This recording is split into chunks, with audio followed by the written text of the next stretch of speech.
Yeah, Dr. Aisha, you can start. Assalamu alaikum everyone. I'm Aisha Zulfikar and I did my graduation from Lahore Medical and Dental College.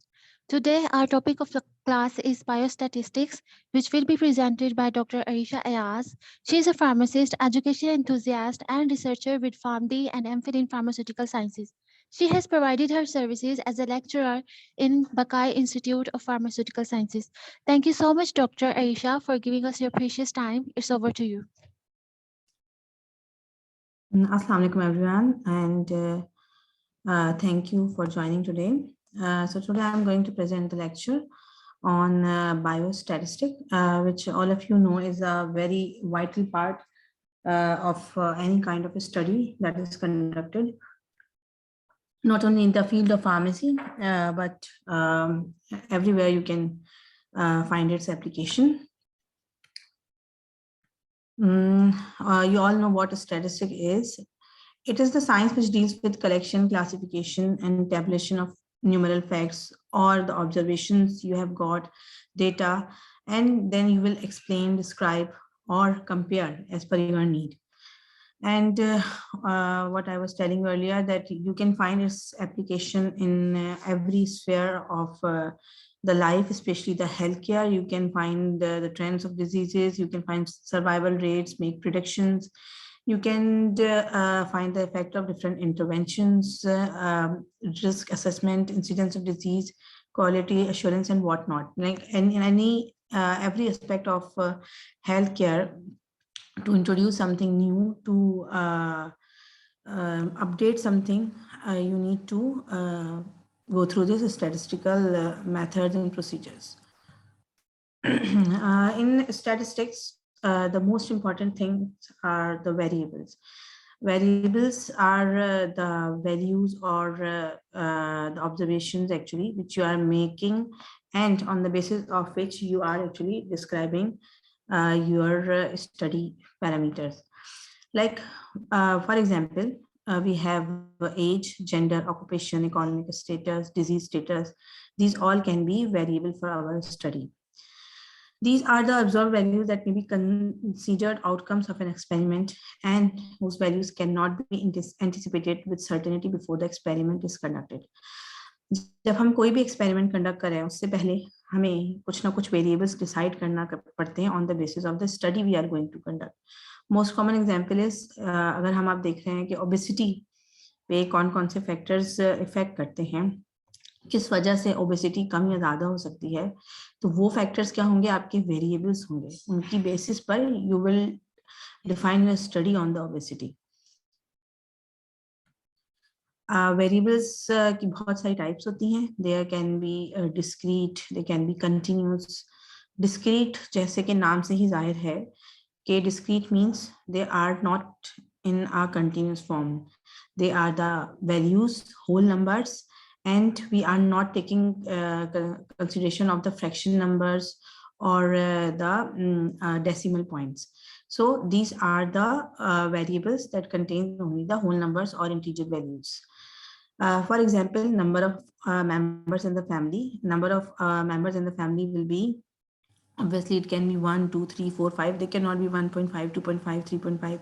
Same goes for number of cigarettes smoked, number of babies delivered, heart rate, and white blood cells. We have ordinal variables in this class. Ordinal variables, as it's indicated with the name, that they can be arranged in some order. हम इनको order में arrange कर सकते हैं from higher to lower, right, lower to higher as per your requirement. For example pain level, satisfaction level, attitude, NYHA classification है जैसे, उसको हम अरेंज करते हैं. तो ये हम डिफरेंट ऑर्डर में अरेंज कर सकते हैं, सही है.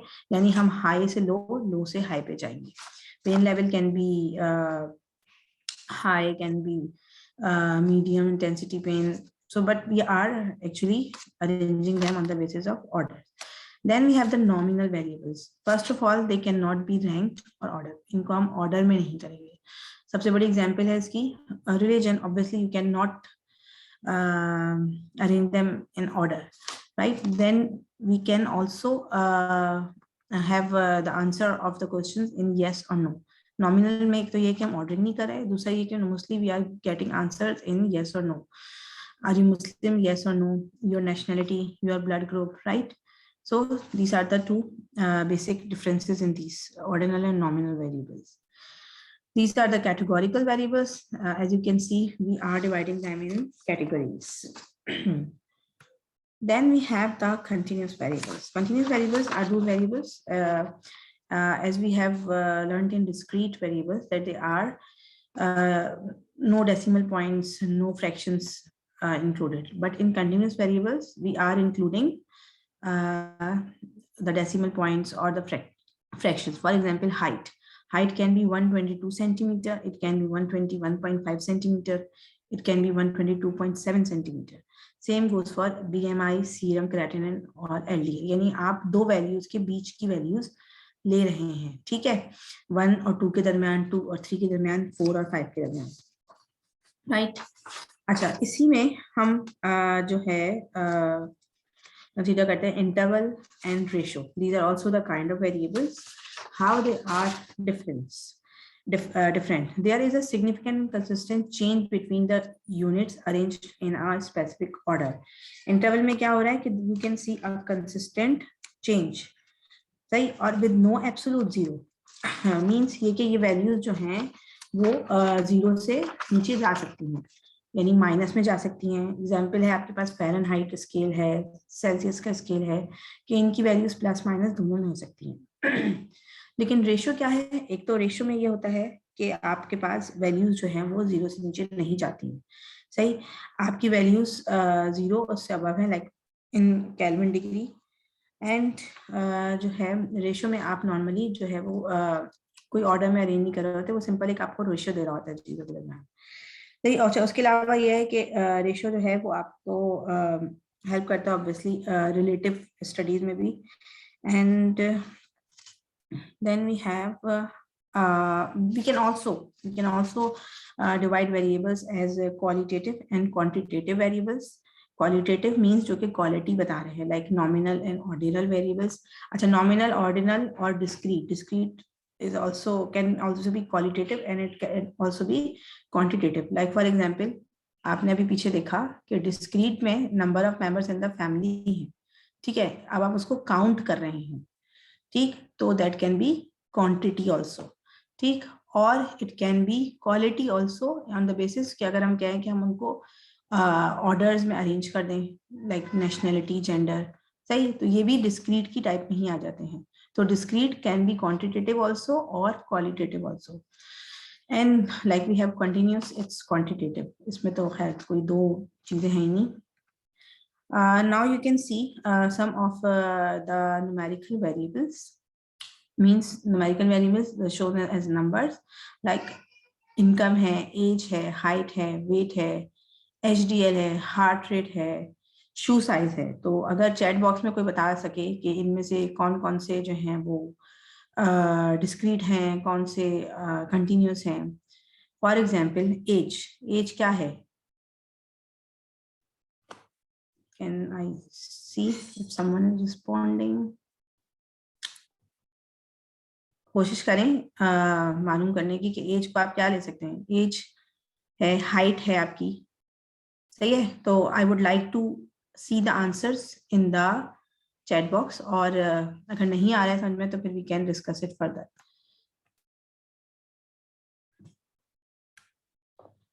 Same, these are the categorical variables, qualitative variables with categories: gender, male, female, nationality, which can be any Indian or Pakistani, working status can be included, employed, unemployed, smoking habit, it's nominal as yes or no, coffee use, yes or no, सही. dental caries, present, absent, nominal, dyslipidemia, yes or no, nominal. age है greater than and less than 30 years, order में divide कर दिया आपने. Nationality cannot be ordinal, so it's nominal. Working status, employed, unemployed, ये भी आप nominal है. It can be ordinal too. आप उसकी बेसिस पर कि किस तरह का वर्किंग स्टेटस है, आप इसको ऑर्डर में भी कर सकते हैं. So you can use your data as you want, और उसको आपने कैसे यूज करना है ये आपने खुद एज अ रिसर्चर डिसाइड करना है on the basis of what kind of study you are going to carry. अच्छा, ये तो वेरिएबल्स की टाइप हो गई, सही। डिफरेंट टाइप के वेरिएबल्स जो हमने देखे, सही है। अभी चैट में कहा, I can see something in the chat. Age is discrete, okay, and हाँ, एज इज डिस्क्रीट, सही। और लेकिन हमने पढ़ा था तो एक चीज और थी कि एज भी depending on the type of study can be continuous, सही है, क्योंकि आप एज में भी कर सकते हैं, 1.5 ईयर्स हो सकता है, 1.7 ईयर्स हो सकता है। तो it all depends on your perception कि आप अपनी स्टडी में उसको कौन सी वेरिएबल के तौर पे शो कर रहे हैं। अगर आप एज ब्रैकेट के अंदर ले रहे हैं 10 to 15, तो फिर आपका डिस्क्रीट ही है। लेकिन अगर आप उसको कहीं ऐसा है कि एज से रिलेटिव कर रहे हैं कंपेयर, तो फिर आप उसको कंटिन्यूस भी कर सकते हैं। It can B both. I would wait for some more. Okay, so here are the types of statistics. We have two main types of statistics, descriptive statistics and inferential statistics. As the name is describing them, what is descriptive statistic? In descriptive statistic, हम किसी भी चीज को describe कर रहे हैं। कैसे describe कर रहे हैं? किसी भी अपने phenomenon को, अपनी studies को we are describing how we are collecting the data, and after collecting the data we are performing whatever our study parameter is, and उसके बाद आप उसको completely describe करें, present कर रहे हैं। आप उसको प्रेजेंट कर सकते हैं दो तरीके से, या तो आप विजुअली प्रेजेंट करेंगे, visually means by means of using the graphs and charts, and you can present it using the numbers, means by using the statistical analysis, t-test, f-test, ANOVA, chi-square test, different kind of test। तो आप इन दोनों तरीके से अपने किसी भी data set को describe कर सकते हैं, सही, अपनी स्टडीज को डिस्क्राइब कर सकते हैं। Then we have inferential statistic. Inferential statistic means inference, कोई रिजल्ट देनी है आपको, कोई आउटकम देनी है। नॉर्मली इसमें क्या होता है कि हम स्टडी सैंपल्स और को पढ़ते हैं, स्टडी करते हैं, और देन उसके बेसिस पे हम अपनी स्टडी की बेसिस पर हम कुछ कंक्लूड करते हैं। Normally we use test of hypothesis for this, like we are saying that drug A is more effective than drug B. How will we prove that? We have the description through descriptive statistics, but we will prove it or show our data and explain our data using inferential statistics too, कि whether it is significant finding or not। तो आप दो तरह से statistic को use कर सकते हैं, डिस्क्रिप्शन के लिए भी, और फिर उसकी बेसिस पे आप कोई ना कोई कंक्लूजन भी ड्रॉ कर सकते हैं, सही। The summary, like in descriptive statistic, we are organizing our data, we are summarizing it, we are simplifying it। simplify क्यों कर रहे हैं? So people can understand what we are trying to do and what we are explaining to them, and then we are describing and presenting this data to them। सामने वाले को समझाना इसलिए important है क्योंकि आपने तो स्टडी की है, यू नो कि आपने क्या क्या किया है, कौन कौन से पैरामीटर हैं, कौन कौन से स्टेप से गुजरे हैं। लेकिन ऑब्वियसली आपने वो डेटा कहीं ना कहीं प्रेजेंट करना है, और उसी की फाइंडिंग की बेस पर फर्दर लोग डिसाइड करेंगे कि इम्पोर्टेंट है या नहीं। फिर ये आपका ही काम आगे साइड भी हो सकता है, फर्दर स्टडीज के लिए भी हो सकता है। Then we have the inferential statistics, generalized from samples to populations। It involves hypothesis testing, and it can make the predictions। Now the central tendency. The central tendency is actually is a measure to describe your data। How can you describe your data? आपके पास number of values आ गई हैं, ठीक है, आपके पास observation आ गई हैं, लेकिन अब वो ऑब्जर्वेशन आपके लिए यूजलेस हैं जब तक आप उन्हें सही तरह से प्रेजेंट नहीं करेंगे, जब तक आप उनको यूजफुल वे में प्रेजेंट नहीं करेंगे, सही है। किसी को क्या पता है कि आपके ऑब्जर्वेशन का क्या मतलब है? So we have some parameter by which we can determine that whether the values or observation we have collected are important or not। और दूसरा ये कि उनके जो है डिस्पर्जन क्या है, अभी आगे आप आगे पढ़ेंगे कि उनके स्प्रेड क्या है, वो सही तरह से represent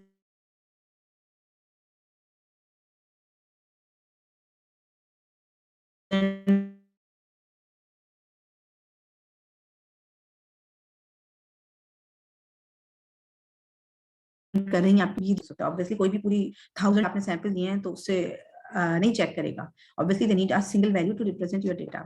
So first of them is arithmetic mean. Mean, it's actually the sum of all the observations divided by the number of observations, sigma x divided by n, right?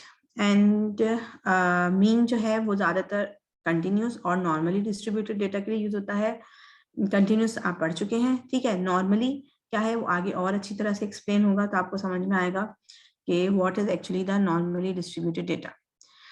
Okay, very sensitive to outliers and tend toward the tail which has the outliers. Most commonly used and most understood measure of central tendency. अच्छा, ये वाला method जो है वो most commonly use है. और दूसरा ये कि इन्होंने लिखा हुआ है सेंसिटिव टू आउटलायर्स.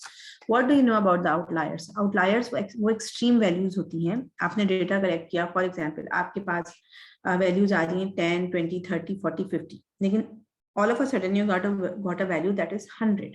ठीक है, 100 है, 150 है. ऑब्वियसली जो आपकी दूसरा सेट ऑफ वैल्यूज है उससे वो ज्यादा है, और it can be less, like it can B 1 और it can be in points. तो ये सब क्या है? आउटलायर्स हैं. ये आपके जो सेंट्रल वैल्यू है उसको इफेक्ट कर सकते हैं. तो मीन पे बहुत फर्क पड़ता है. आप सब मीन कहीं ना कहीं कैलकुलेट कर चुके होंगे. ऑब्वियसली ज्यादा इधर उधर हो जाए वैल्यूज तो आपकी मीन की वैल्यू चेंज हो जाती है.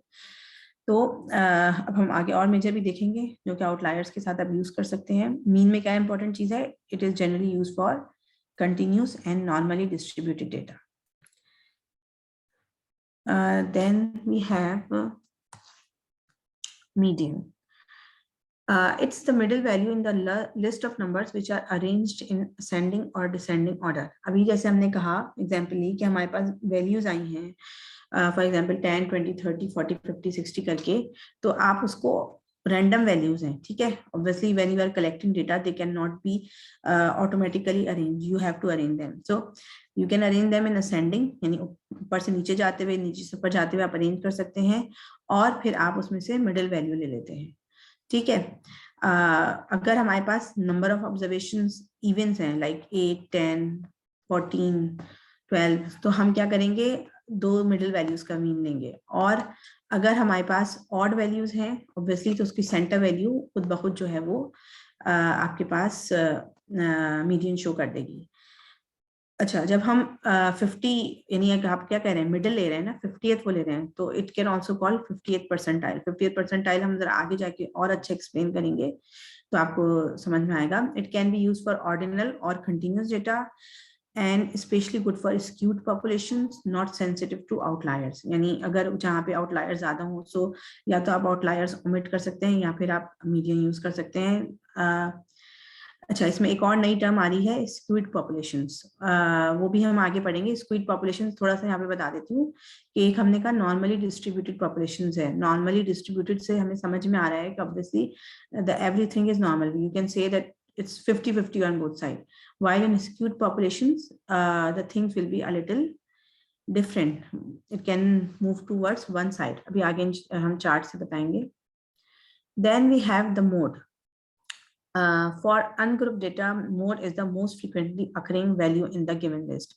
अच्छा, वैसे अगर हम स्टैटिस्टिक्स के डेप्थ में जाएं तो there can be many things which have to be considered like group data, ungrouped data. लेकिन मोस्टली अब तो हम सॉफ्टवेयर यूज कर रहे होते हैं, SPSS, MATLAB वगैरह, तो उसमें तो इतना ज्यादा मसला नहीं होता. आप डालते हैं और आप रिजल्ट ले लेते हैं. फॉर्मूलाज भी इसलिए ज्यादा जो हैं वो यूज नहीं हो रहे होते. तो अच्छा खैर, हम मोड जो है उसमें क्या कर रहे हैं? आप मोस्ट फ्रिक्वेंटली अकरिंग वैल्यू ले रहे हैं जो कि ज्यादा है. फॉर एग्जांपल आपके पास एक सेट ऑफ वैल्यूज है तो आप उसमें सर्च करेंगे कि उसमें कौन सी वैल्यू जो है वो 2 दफा, 3 दफा, 4 दफा, what ever the number is, but it's the most frequently occurring value. तो वो आप जो है एज अ सिंगल वैल्यू आप ले लेंगे. It can be used for nominal, ordinal, or continuous data. Sometimes there may be more than one mode. Ji, it can be bimodal, trimodal. For example, 2 values हैं वो दोनों ही frequent हैं और दोनों के number same हैं. ठीक है. Does not help describe meaningful distribution with a large range of values, each of which occurs infrequently. Then you can now see this is the normal distribution, right? Earlier we talked about the normal distribution in mean. That in mean we use it for continuous and normally distributed data. Now you can see what is this normal distribution. you can see that on the both side of the line, this mean, you can see the equal space covered by the values. This bell is actually showing the spread of your data on the chart, right? So with perfectly bell-shaped distribution, the mean, median, and mode will be equal. ठीक है, वो same होंगे. Obviously, nothing can be that normal. So with positively skewed data, the mode is lowest, followed by the median and mean. यानी normal distribution है तो आपके लिए mean he calculate करना काफी है. ऑब्वियसली मीन, मीडियन, मोड और आपके सब सेम है. अच्छा, अब हमने एक दूसरी चीज पढ़ी थी, स्क्यूड डेटा. ठीक है, स्क्यू हो गया यानी आपका डेटा नॉर्मल से हट गया है. So it can be positively skewed और it can be negatively skewed. अच्छा, क्या जब पॉजिटिवली स्क्यूड है यानी आपकी जो सेट ऑफ वैल्यूज है वो लेफ्ट साइड की तरफ ज्यादा मूव कर रही है, दैट इज पॉजिटिवली स्क्यूड. तो उसमें मोड लोएस्ट है, देन मीडियन और फिर मीन की वैल्यू आएगी. लेकिन ऑब्वियसली आप देख सकते हैं कि मीन जो है यहाँ पे आपके डेटा को ट्रूली रिप्रेजेंट नहीं कर रहा है, सही से नहीं एक्सप्लेन कर रहा है. तो मीन यहाँ पे आउट ऑफ द क्वेश्चन आप अप्लाई नहीं कर सकते. Now we have the negatively skewed data. You can see that in negatively skewed data आपकी जो वैल्यूज हैं, ऑब्जर्वेशंस हैं, वो राइट साइड की तरफ मूव कर रही हैं. यानी स्प्रेड ऑफ डेटा जो है वो यहाँ पे भी नॉर्मल या यूनिफॉर्म नहीं है. तो यहाँ पे आप वही सेम चीज देख सकते हैं कि यहाँ पे भी आपका जो मीन है वो आपके डेटा को रिप्रेजेंट नहीं कर रहा. आपको मीडियन या मोड की तरफ जाना पड़ेगा. सही. Then we have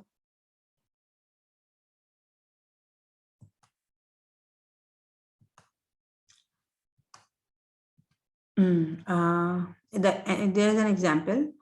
You can see in that example there are some baseline HDL concentrations are shown from an experiment in which they were evaluating the effect of green tea on high density lipoprotein levels.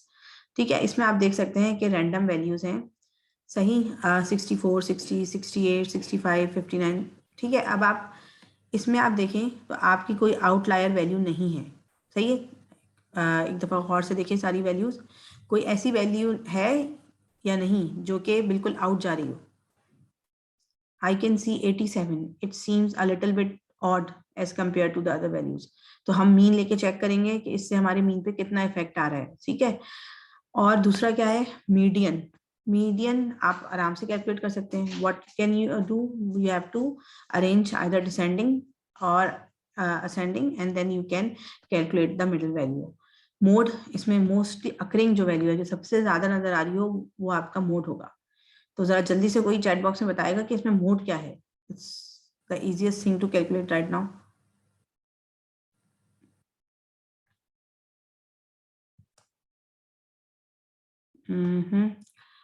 What I can see, the 65 seems like the mode. Yes, we have, yes, 65. Right.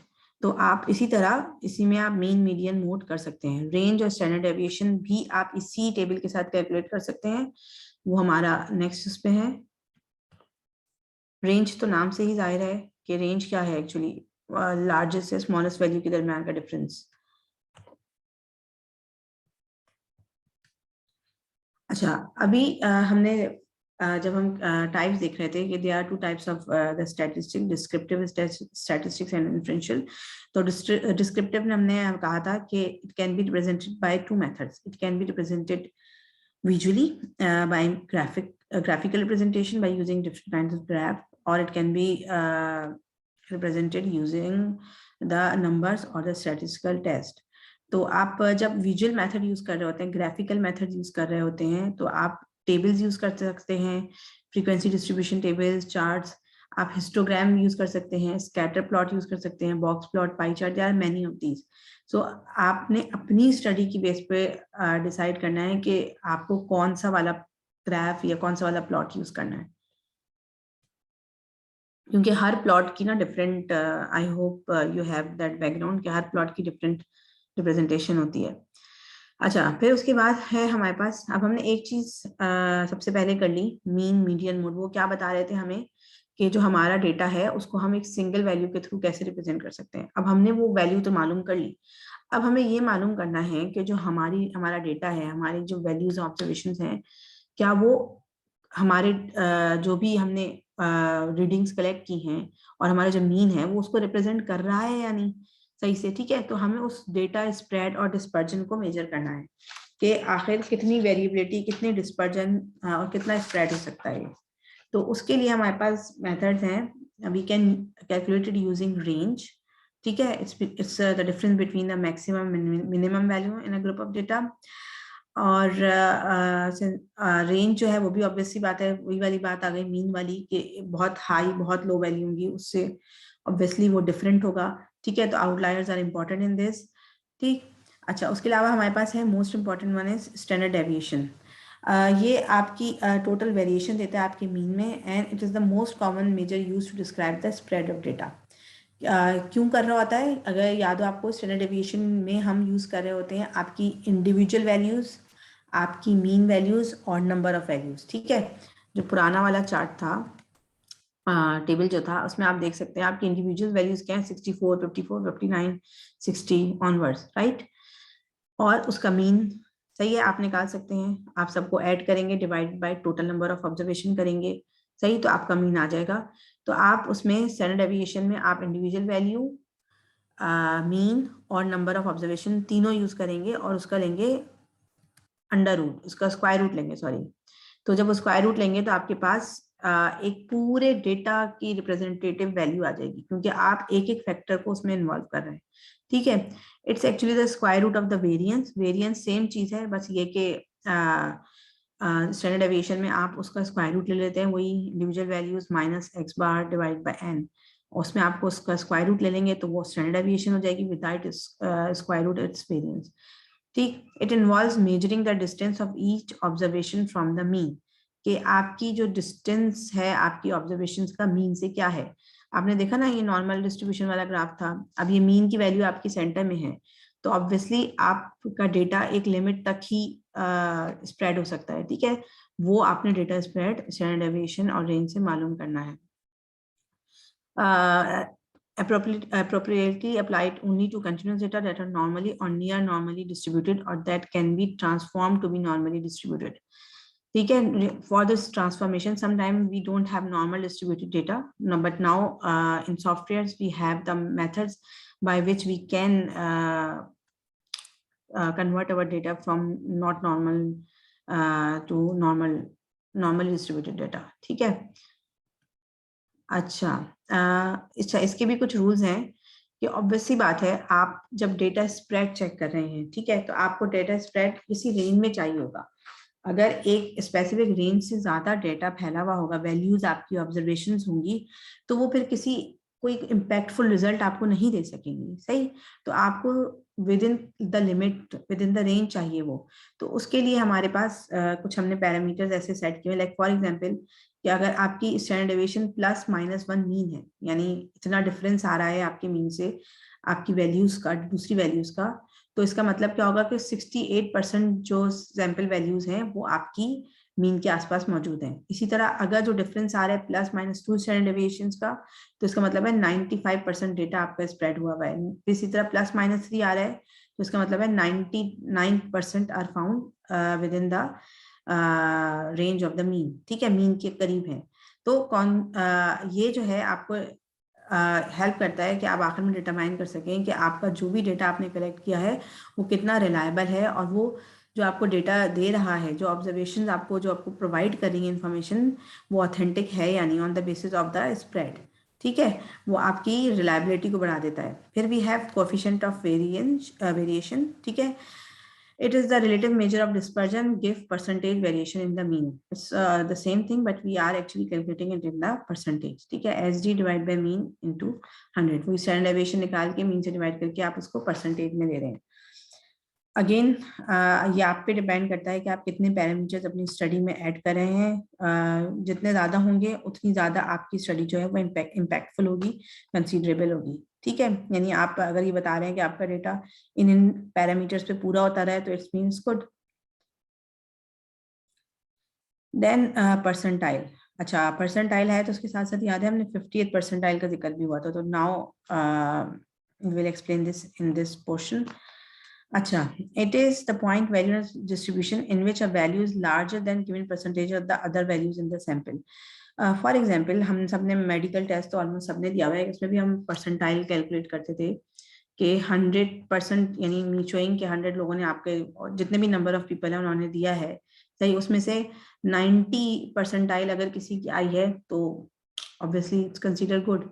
90 percentile का मतलब ये है कि बाकी जो यानी जो 90% लोग हैं उससे ज्यादा उसका स्कोर आया है, ठीक है। अब आपका जो भी है इट कैन बी 75%, यानी इसका मतलब क्या है कि 75% जो टोटल स्कोर है वो उससे ज्यादा आया है, ठीक है। 75% टोटल स्कोर आपके बाद है, उस वैल्यू के बाद है, सही।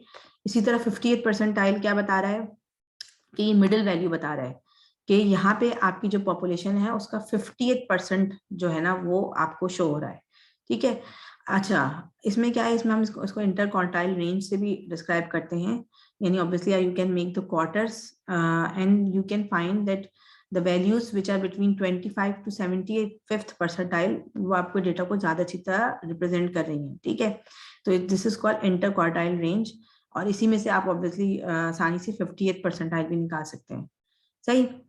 अच्छा, presenting data using only measures of central tendency can be misleading without some idea of data spread. Means both of them are required. If you are showing mean, median, and mode, you have to show the spread of data also by using the standard deviation, range, और CV. तो उससे क्या होता है कि आपको ये पता चलता है कि आपने जो भी वैल्यू कलेक्ट की है वो किस हद तक आपके डेटा को सही से रिप्रेजेंट कर रही है, सही। Now, normal distribution. As we have discussed earlier, in normally distributed data, you can see कि एक continuous distribution चल रही है, means कि आपकी जो bell shape बन रही है वो ये show कर रही है कि आपकी values under this bell lie कर रही हैं, और इसका मतलब है कि data spread भी जो है वो रेंज से बाहर नहीं जा रहा है, ठीक है। तो आपकी ये जो है मीन, मीडियन, मोड जो है नॉर्मल डिस्ट्रीब्यूशन की, वो ऑब्वियसली जब एक डेटा स्प्रेड यूनिफॉर्म हुआ है, ठीक है, तो आपके जो मीन, मीडियन, मोड की वैल्यूज हैं वो भी सेम आएंगी। For continuous normally distribution data, we consider population mean is equal to 0, population SD is equal to 1. जब आप करेंगे आगे कैलकुलेशंस और उसमें जाएंगे आप पॉपुलेशन या सैंपल मीन को कंपेयर करेंगे, तो नॉर्मली बहुत सी क्वेश्चन में हम पॉपुलेशन मीन को जब हम कहते हैं नॉर्मली डिस्ट्रीब्यूटेड डेटा है तो 0 और स्टैंडर्ड डेविएशन को 1 कंसीडर करते हैं, ठीक। सिग्मा एंड म्यू जो है वो पॉपुलेशन के पैरामीटर्स हैं, और जब हम एक्स और एस की बात कर रहे होते हैं तो they are representing mean and standard deviation for the samples, सही। अच्छा, सैंपल और पॉपुलेशन का डिफरेंस पता होना चाहिए। What is a population? Population का मतलब ये है कि आपने एक बहुत वाइड रेंज ऑफ इंडिविजुअल्स या वैल्यूज आप कलेक्ट कर रहे हैं, ठीक है। आपका सैंपल साइज जो है वो उस पॉपुलेशन से आप ड्रॉ करेंगे, ठीक। आपको ऑब्वियसली बात है, अगर आपका पॉपुलेशन साइज बहुत ज्यादा है, 1000 है, 10,000 है, even if it's in hundreds, तो आप उस पूरी पॉपुलेशन को तो नहीं टेक केयर कर सकते। Population can be like you are conducting a study in the people of Abu Dhabi for the diabetes, right? You are, or you can see the obesity, ठीक है। कोई भी आपकी स्टडी है टाइप है, आप उसको देख रहे हैं अबू धाबी के लोगों पे। अबू धाबी में भी बहुत बड़ा है, आप एरिया में आ जाएंगे, आप you are checking it in for example Reem island area, ठीक है, the people who are residing in Reem island, ठीक। तो अब वहां पे भी अब आप सबका तो नहीं जाके चेक कर सकते, so you can take the samples, ठीक है। It can be done in the hospital setting, आपकी पॉपुलेशन हॉस्पिटल से भी हो सकती है, किसी इंस्टीट्यूशन से भी हो सकती है, तो आप उसमें से कुछ सैंपल ड्रॉ करते हैं। हम आगे जाके पढ़ेंगे कि सैंपल की क्या इंपॉर्टेंस है और सैंपल कैसे ड्रॉ कर सकते हैं। देयर इज सेपरेट फॉर्मूला और method to draw the samples, ठीक है। तो वो जो रैंडम सैंपल्स हम कलेक्ट करते हैं, they are actually representing your population. उन सैंपल्स की बेस पर हम फिर आगे पॉपुलेशन मीन और स्टैंडर्ड डेविएशन की तरफ जाते हैं, और फिर उसी की बेसिस पर आप मीनिंगफुल रिजल्ट कंक्लूड करते हैं, ठीक है। टेस्ट टू अच्छा, okay, we are discussing this again and again that we have a normally distributed data or not. तो अब आप आराम से this Kolmogorov Smirnov टेस्ट से ये नॉर्मेलिटी चेक कर सकते हैं। तो पहले तो ये सब यूज करके होता था कि आप बड़े बड़े फॉर्मूले यूज कर रहे हैं, but now you have everything in your hand. By using the computer and software you can calculate these things easily. So now we have the next, the probability. अच्छा, अभी तक हमने क्या पढ़ लिया? हमने वेरिएबल्स पढ़ लिए, सही है। हमने जो है अपने देखा कि हम उन वेरिएबल्स को शो कैसे करेंगे, जो वैल्यूज हमें मिल रही हैं उनको हम मीन मीडियन मोड के थ्रू रिप्रेजेंट कर सकते हैं। फिर हम उनका डेटा स्प्रेड चेक कर सकते हैं, उनकी डिस्पर्जन देख सकते हैं स्टैंडर्ड डेविएशन कोएफिशिएंट वेरिएंस के जरिए। परसेंटाइल जो है ये भी एक तरीका है। This is through this way you can also represent your data spread, कि कैसे डेटा आप कंपेयर कर सकते हैं। 50 परसेंटाइल है, 70th है, ठीक। और आप नॉर्मली जो सबसे मेन चीज आप देखते आ रहे हैं कि वो whether data is normally distributed और नॉट, इज इट स्क्यूड और नॉट, ठीक है, ये सब आप डिसाइड करेंगे, ठीक। अच्छा, इसमें ये एक एग्जांपल है, आप आराम से सामने देख सकते हैं कि आपके पास हिस्टोग्राम बार है।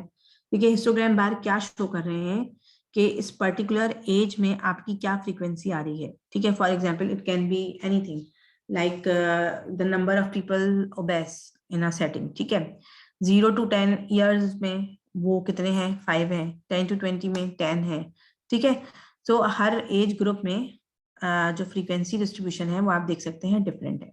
लेकिन ये फ्रीक्वेंसी डिस्ट्रीब्यूशन क्या शो कर रही है कि आपकी डिस्ट्रीब्यूशन जो है डेटा की वो नॉर्मल है, यानी किसी स्पेसिफिक एज ग्रुप में जो चल रहा है पैटर्न वो आपको नॉर्मल डिस्ट्रीब्यूशन दे रहा है, ठीक है। So this is a kind of normal distribution study, ठीक। Now then we have the probability.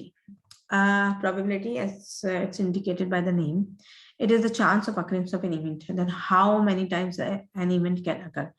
सबसे आसान और सबसे ज्यादा आसानी से समझने वाली एग्जांपल तो डाइस की आती है कि जी भाई आपके पास डाइस है, उसमें आपके पास 6 हैं, ठीक है, आपके पास 6 फेसेस हैं। तो अब आपके पास वो एक में एक 1 फेज भी आ सकता है, फिर 2 फेज भी आ सकता है, 1 फेज ही 2 दफा आ सकता है, ठीक है, नंबर जो है।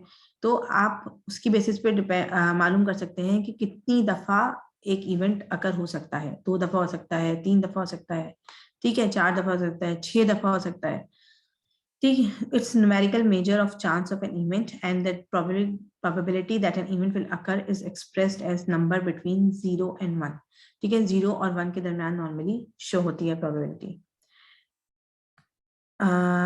Estimation and sampling variability. अच्छा, अभी तक अगर किसी को क्वेश्चन है तो प्लीज आप लोग पूछ लें, ताकि ये कि फिर हम आगे चलेंगे तो और चीजें ऐड होती जा रही हैं। अच्छा, अब हमने एक तो चीज हमने कर ली कि हमने स्टैंडर्ड डेविएशन मालूम कर ली, ठीक है। अब स्टैंडर्ड डेविएशन से तो हमें आइडिया हो गया कि हमारा डेटा स्प्रेड क्या है, ठीक है, हमारा डेटा मीन के आसपास कितनी दूर तक जा रहा है, सही। अब हमने एक और चीज हम मालूम कर सकते हैं, standard error of the mean, it is what actually we are estimating the errors in our data. It can be used to make an inference about a population parameter, ठीक है। ये हमें रिजल्ट बता सकता है कि क्या फर्क पड़ रहा है। Separate samples from a single population will give slightly different estimates. The distribution of means from random sample approximates a normal distribution. The mean of this distribution mean is equal to the unknown population mean, ठीक है। आपके पास एक population mean है, ठीक। अब आपके पास बहुत सारे सैंपल हैं उसके अंदर। अब वो जो सैंपल्स हैं वो ऑब्वियसली सब सेम तो नहीं होंगे, थोड़ा बहुत डिफरेंस तो होगा, ठीक। तो आप जो है स्टैंडर्ड डेविएशन के साथ साथ स्टैंडर्ड एरर ऑफ मीन भी कैलकुलेट करेंगे।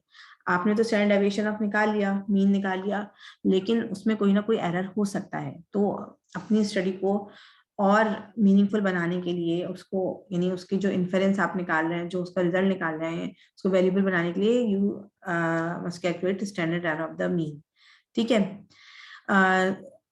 किसी भी नॉर्मल डिस्ट्रीब्यूशन में नॉर्मली हम ये कहते हैं कि 95% जो आपका सैंपल मीन है वो ±2 SEM के अंदर होता है, सही है, पॉपुलेशन मीन के अंदर। The distribution of means from these random sample is about normal regardless of the underlying population distribution, ठीक। As we are saying that samples can not be same, so जो भी पॉपुलेशन डिस्ट्रीब्यूशन है आपके random sample mean देंगे और there can be some difference in these means, ठीक है। अच्छा, ये कैसे कैलकुलेट होता है कि इसमें आप जो है स्टैंडर्ड डेविएशन को डिवाइड करते हैं n से, नंबर ऑफ वैल्यूज से, आपका जो भी सैंपल साइज है, और उसके स्क्वायर रूट से, and the SEM quantify uncertainty in the estimate of the mean, not variability in the sample. ठीक है, अब आपसे कोई एरर हुआ है तो वो आप इसके थ्रू मालूम कर सकते हैं। इसके जो आपका स्टैंडर्ड एरर ऑफ मीन है, ये नॉर्मली हाइपोथेसिस टेस्टिंग और आपकी जो कॉन्फिडेंस इंटरवल एस्टिमेशन है उसमें हेल्प करता है। ठीक, जैसे हम कह रहे हैं कि 95% of the sample means lie with in +-2 SEM of the population mean, तो आप श्योर हैं कि आपका इससे ज्यादा एरर नहीं आ सकता मीन में। ठीक है, तो आगे जाके हम यही कॉन्फिडेंस इंटरवल और स्कोर क्लियर करेंगे। सही, अभी जो आप पढ़ रहे थे पैरामीटर्स, वो आप सिर्फ डिस्क्रिप्टिव के लिए भी यूज कर सकते हैं, लेकिन when you are trying to make an inference, when you are trying to make some hypothesis, you are trying to suggest something, then you can you must have at this standard error of mean. Then we have the confidence interval. Confidence interval show कर रहा है कि कितनी probability हो सकती है कि कोई भी वैल्यू जो है वो उस इंटरवल और रेंज के दरमियान है। इट्स शोइंग द कॉन्फिडेंस और probability likelihood that the population value is contained within a specific interval or range. ठीक है, स्टैंडर्ड एरर ऑफ मीन क्या था, मीन का एरर कैलकुलेट करा था स्टैंडर्ड डेविएशन का with respect to the population. ठीक है, अब कॉन्फिडेंस इंटरवल क्या बता रहे हैं आपको कि कितनी प्रोबेबिलिटी है कि वो पॉपुलेशन वैल्यू जो है वो रेंज के अंदर ही आएगी। ठीक है, अब इसमें आपके क्या कर रहे हैं कि हम डिफरेंट लेते हैं कि कॉन्फिडेंस इंटरवल कैन बी 95%, 90% और 99%। ठीक, ये आपको क्या शो करेगी कि जो आपका डेटा है वो उस पर कितना कॉन्फाइड किया जा सकता है, वो कितना ऑथेंटिक है। ठीक, it helps us determine the importance of findings which we can apply to a situation. It also gives us an idea of the magnitude of the difference between groups and their statistical significance. It's not only the point that there is a difference, you can also show how much is the difference. ठीक है, by using the confidence interval आप difference का magnitude भी show कर सकते हैं। ठीक है, जब भी 90%, 99% और 95% हम लेते हैं। ठीक, it also gave the range of data together with the point estimate of the difference. For example, ठीक है, एग्जाम्पल है सिंपल केस में आप अज्यूम कर रहे हैं कि बर्थ वेट जो है वो एक ग्रुप में जिसका सैंपल साइज है 51, वो है mean plus minus standard deviation है वो 1.18 उसका मीन है, और प्लस माइनस स्टैंडर्ड डेविएशन यानी 0.4 है ये वैल्यू आपकी। ठीक, इतना केजी आपका वेट है। सही, आप ये कह रहे हैं कि वो आपको 95% कॉन्फिडेंस इंटरवल के साथ भी शो कर सकते हैं, यानी कि आपका जो डेटा है वो इतनी रेंज के अंदर आएगा। आप 90 के अंदर भी कर सकते हैं और 99 के अंदर भी कर सकते हैं। सही, अच्छा, अब इसका उन्होंने मेथड बताया हुआ है सिंपल कि हम मीन मालूम कर सकते हैं +-1.96 इंटू SEM और 2 इंटू SEM। ठीक है, अब ये क्या है, SEM क्या है, स्टैंडर्ड एरर ऑफ मीन। ठीक है, जो आपने पीछे standard error of mean calculate किया था वो आप यूज कर रहे हैं यहाँ पे क्या कैलकुलेट करने के लिए, कॉन्फिडेंस इंटरवल। दोनों एक तरह से क्या कर रहे हैं, एरर उसने एरर बता दिया आपको। ठीक है, स्टैंडर्ड डेविएशन आपके पास है, मीन आपके पास है, तो अब आपके पास क्या आएगा, जो भी वैल्यू आएगी जो आपके शो करेगी कि आपका डेटा इस इंटरवल के दरमियान होगा ग्राफ में, तो वो वैल्यू क्या होगी, आपके डेटा की रिलायबिलिटी को शो करी होगी, क्योंकि आप उसमें से एरर भी माइनस कर चुके हैं, आप उसकी डिस्पर्जन भी देख चुके हैं, आप उसकी सेंट्रल टेंडेंसी भी देख चुके हैं। ठीक, तो ये 1.96 यहाँ पे क्या है, जो द डिफरेंट चीज है, this is actually the Z value. सही है, this you can check from the charts, Z value chart होते हैं आपके पास अवेलेबल, और इसमें आप ये चेक कर सकते हैं कि आपके सैंपल साइज और आपने कितना % कॉन्फिडेंस इंटरवल लेना है, उसकी बेसिस पर आप 1.96 आपने ले लिया फॉर एग्जांपल। ठीक है, 95% के लिए 1.96 है, 90% के लिए इट्स 1.64, 99% लेंगे तो इट विल बी 2.62 समथिंग। ठीक है, तो अच्छा, इसमें क्या कर रहे हैं वो सिंपल कि SEM निकाल रहे हैं। SEM क्या था, हमने कैलकुलेट किया था कि it will be the standard deviation divide by square root of the number of the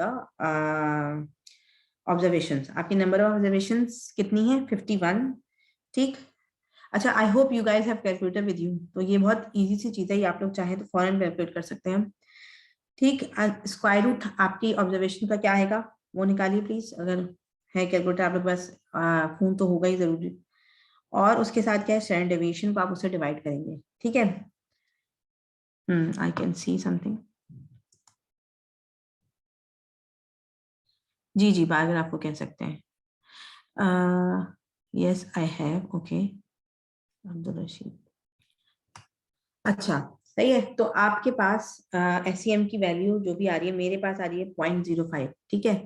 अब ये 0.05 को आप मल्टीप्लाई बाय 1.96 या इसको अप्रॉक्स करके आप 2 से मल्टीप्लाई कर लें, और आपका जो माइनस और प्लस। अच्छा अब आप देखिए कॉन्फिडेंस इंटरवल हमने पीछे पढ़ा था, वो क्या थी, वो एक रेंज की थी, इंटरवल की बात कर रहे थे ना। तो इंटरवल और रेंज में ऑब्वियसली दो आपके पास पॉइंट्स होते हैं, आपके पास मैक्सिमम शो कर रहा होता है और एक आपके पास मिनिमम शो कर रहा होता है। तो इसमें आप देख सकते हैं कि ये आपको वैल्यू जो देगा, दो वैल्यू देगा, ठीक है। मीन प्लस करके देगा, यानी उसमें क्या वैल्यू आएगी आपकी, और माइनस करके देगा, ठीक है। तो इन्होंने नीचे दिया हुआ इसका answer, it will B 1.07 minus mean minus 1.96 into SEM, and it will be mean plus 1.96 into SEM, it will be 1.29, ठीक है। अच्छा पॉइंट्स के डिफरेंस से ऑब्वियसली कैलकुलेटर डिफरेंट होते हैं, तो थोड़ा बहुत पॉइंट्स में डिफरेंस आता है, लेकिन आपके लिए इसमें बस ये चीजें इंपॉर्टेंट हैं कि आपको क्या मालूम होनी चाहिए, कितने परसेंट कॉन्फिडेंस इंटरवल आपका टारगेट है स्टडी में, 95%, 90%, 99%, ठीक है। वो उसकी बेसिस पे आप जी वैल्यू निकाल लेंगे, स्टैंडर्ड एरर ऑफ मीन निकालेंगे, स्टैंडर्ड डेविएशन और मीन से, और उसके बाद आप कैलकुलेट कर सकते हैं अपनी रेंज, ठीक है। इस रेंज के अंदर आपका डेटा फॉल करना चाहिए। अच्छा, what is the 90% CI? You can easily calculate it by using the same method. As I have told you, its C value is 1.64. It will always be wider than 95%, will be wider than 90%, obviously, for any given sample, and 99% will be more wider. So it's better to be in the middle. So most of the time, the researchers are choosing 95% confidence interval. And therefore the wider the CI, the more likely it is encompassed to the true population mean. जितना ज्यादा spread होगा obviously आपकी उतनी ज्यादा values उसके अंदर cover हो जाएंगी, ठीक। ये आई होप समझ में आया है, ठीक है। नहीं आए तो प्लीज बताइएगा।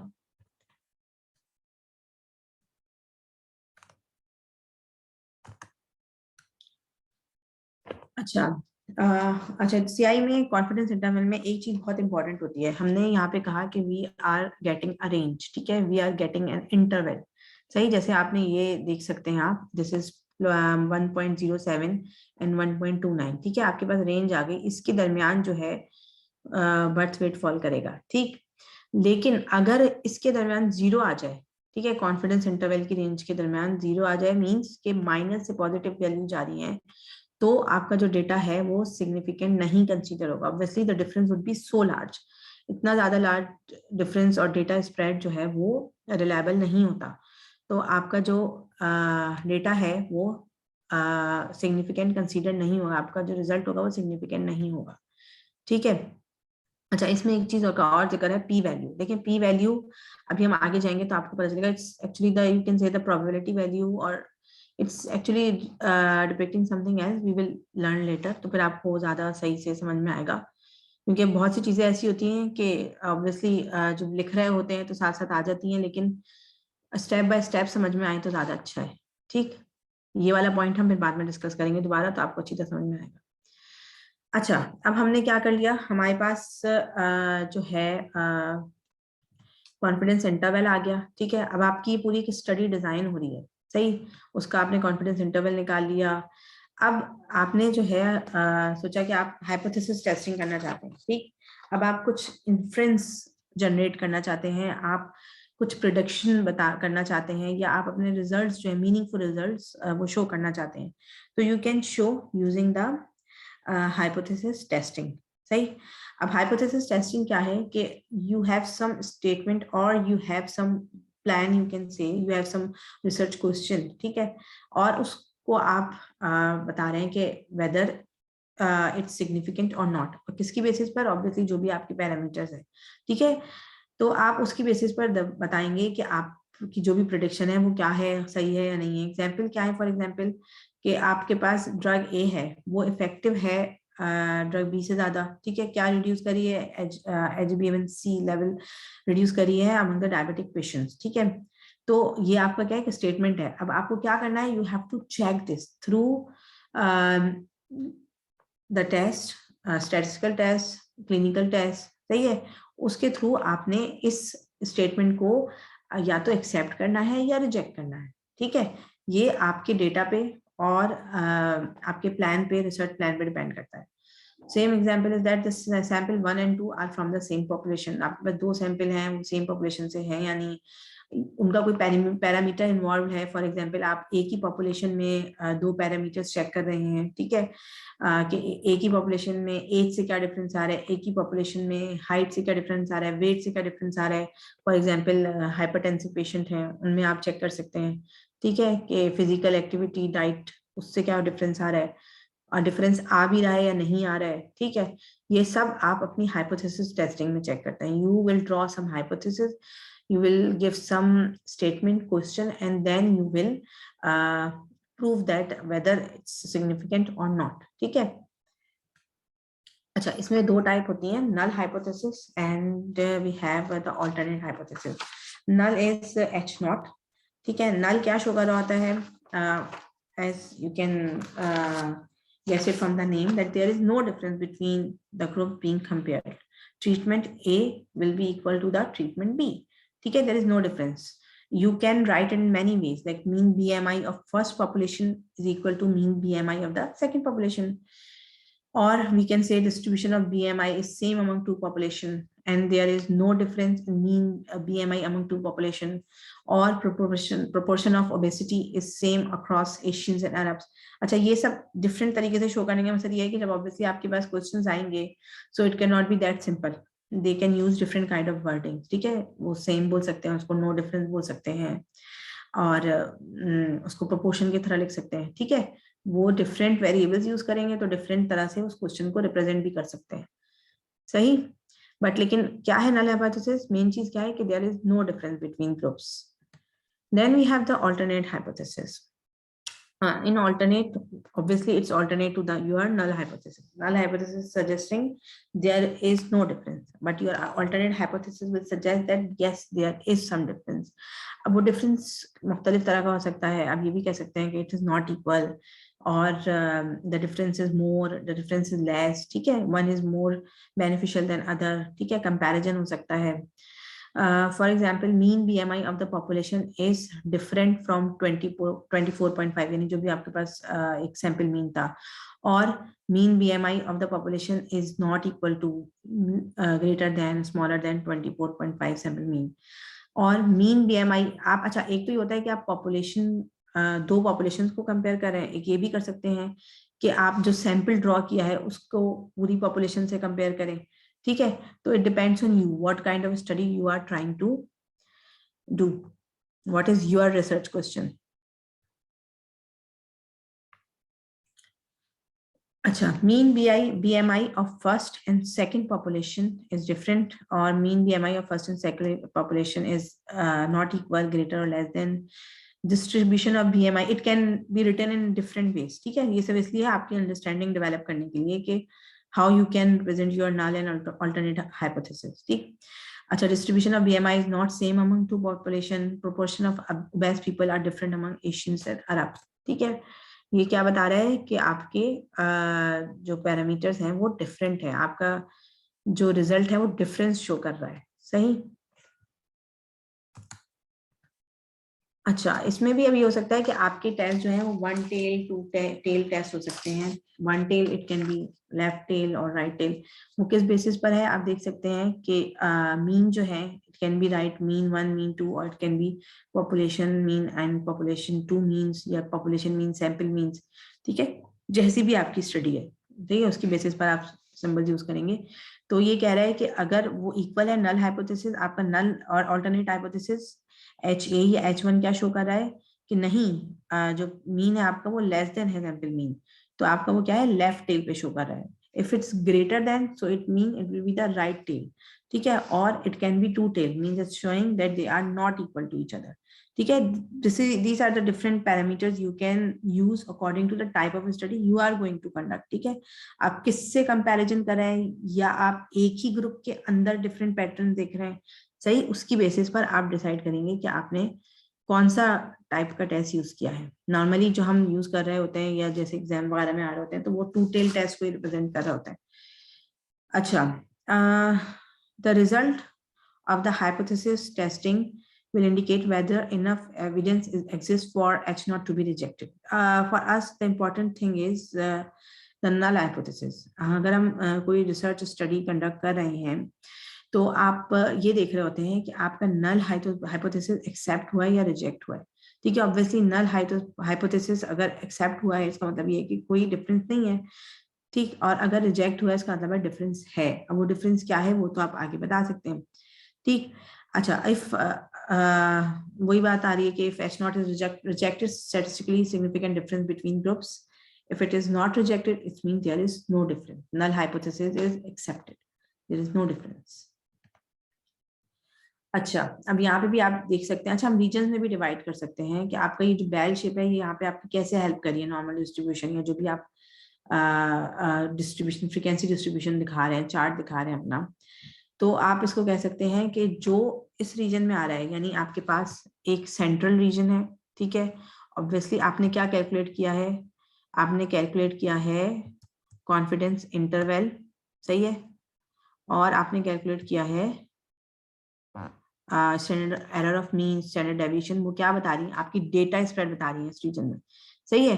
तो अब जो इस रीजन में फॉल कर रहा है वो आपका क्या है, एक्सेप्ट कर रहे हैं आप नल हाइपोथेसिस को, सही है। जो उससे बाहर फॉल कर रहा है इसका मतलब है नल हाइपोथेसिस को रिजेक्ट कर रहे हैं। अच्छा, आप दो चीजों को कंफ्यूज नहीं कीजिएगा। पहले हम डिस्क्रिप्टिव स्टाइल से बात कर रहे थे, यहाँ पे हम बता रहे हैं कि जब आप अपनी ऑब्जर्वेशंस की बेस पर, अपने रिजल्ट्स की बेस पर आप कोई प्रिडिक्शन कर रहे हैं। ठीक है, आप ये कह रहे हैं कि भाई मैंने स्टडी की दो ड्रग्स पे, ड्रग ए एंड बी पे, और मैंने ये देखा कि ड्रग बी जो थी वो इफेक्टिव थी ड्रग ए से ज्यादा। नल हाइपोथेसिस क्या बताएगा कि जी वो आपकी जो ड्रग थी वो विद इन द रेंज ही आ रही थी, दूसरी वैल्यू भी, तो इसका मतलब है कोई डिफरेंस नहीं है। आप कह रहे थे ना कि अब अगर आपकी बिल्कुल सही उसमें वैल्यूज आ रही है तो इसमें difference is not that much, सही है। लेकिन अब ऑब्वियसली जब आप कंपैरिजन कर रहे हैं तो आपको तो डिफरेंस चाहिए। अगर आपकी ड्रग बी इफेक्टिव है तो वो रिजेक्ट नल हाइपोथेसिस वाली साइड पे जाएगी। तो उसकी बेसिस पर आप कहेंगे कि आपकी एक ड्रग दूसरी ड्रग से ज्यादा इफेक्टिव है। ठीक है,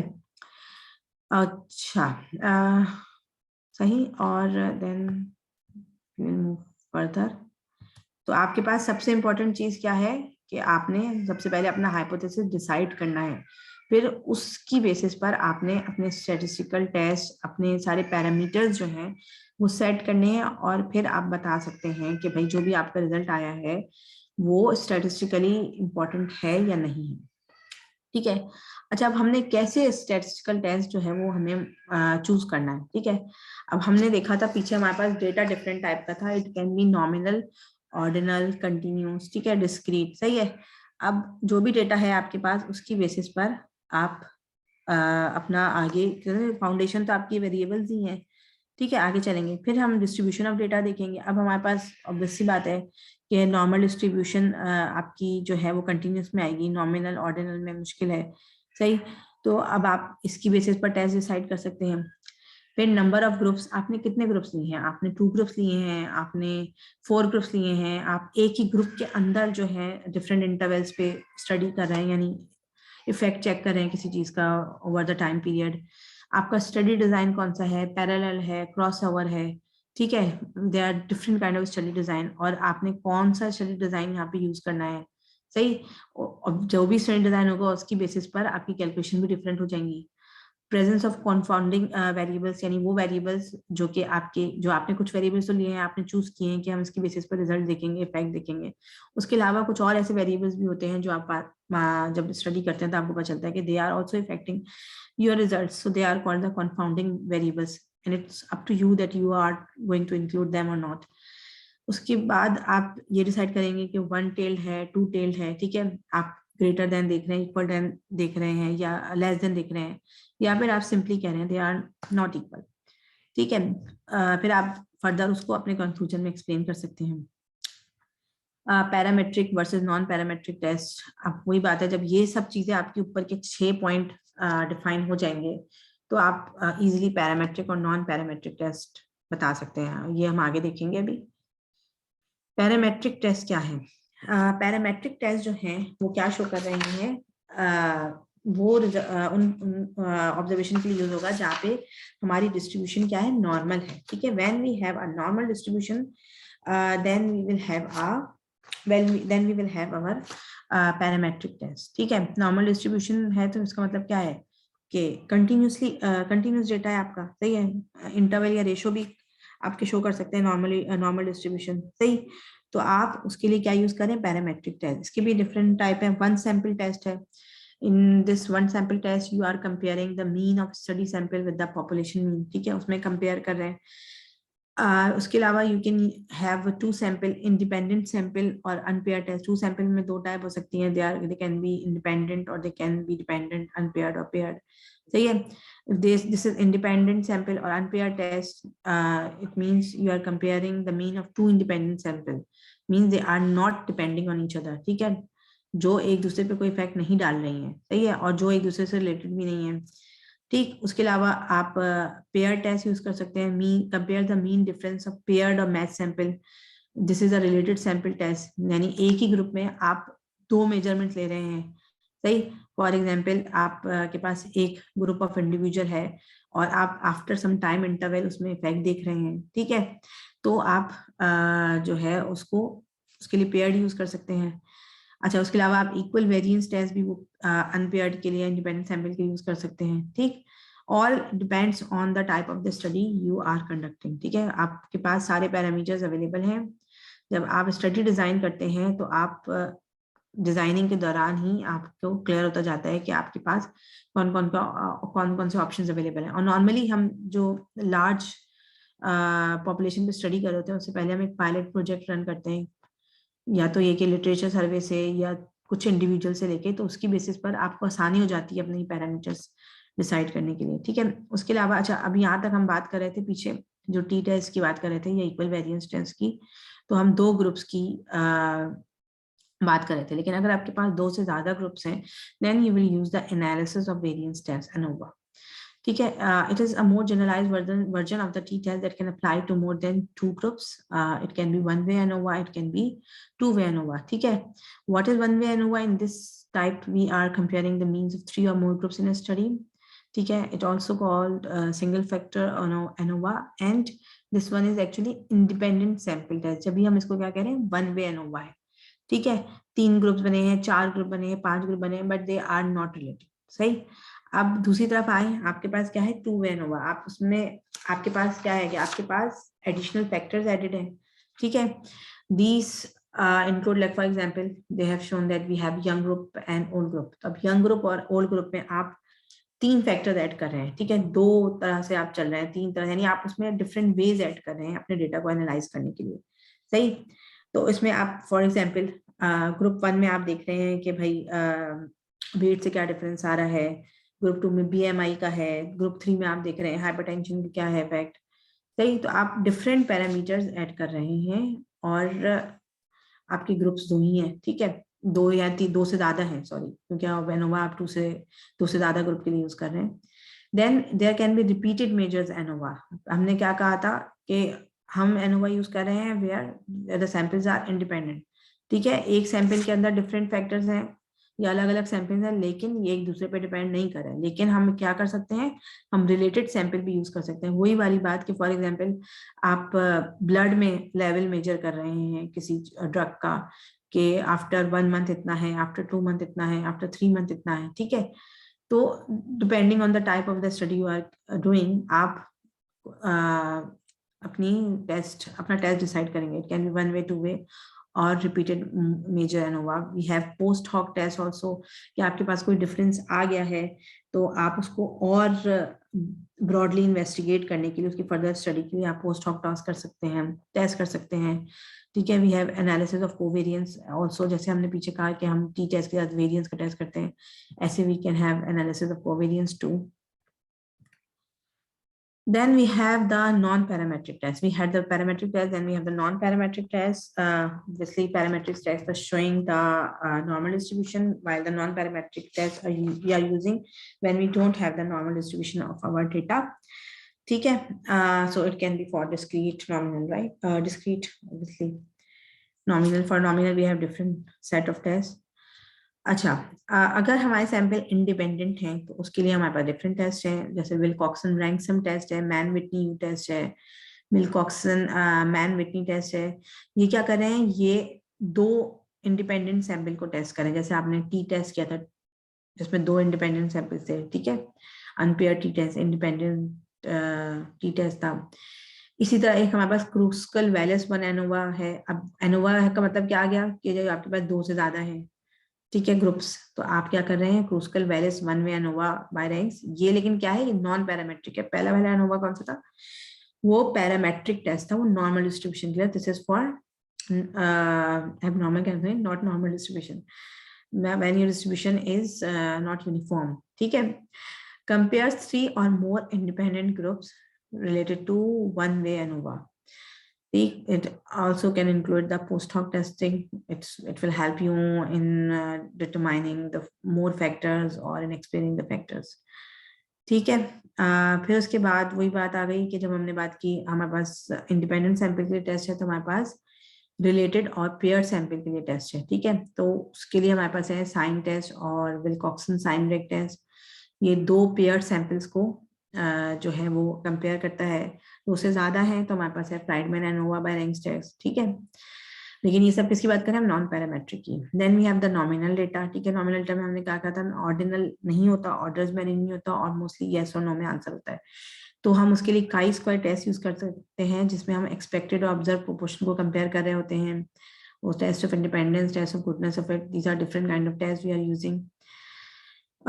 अगर वैल्यू जो है स्मॉल ग्रुप है आपका लेस देन 5 है, तो हम काई स्क्वायर की जगह नॉमिनल के लिए हम फिशर एग्जैक्ट यूज कर लेते हैं, ठीक है। इसी तरह पेयर सैंपल के लिए उसका अलग मैकनेमर है, और को फाउंडर्स अगर इन्वॉल्व है तो अलग टेस्ट है, ठीक है।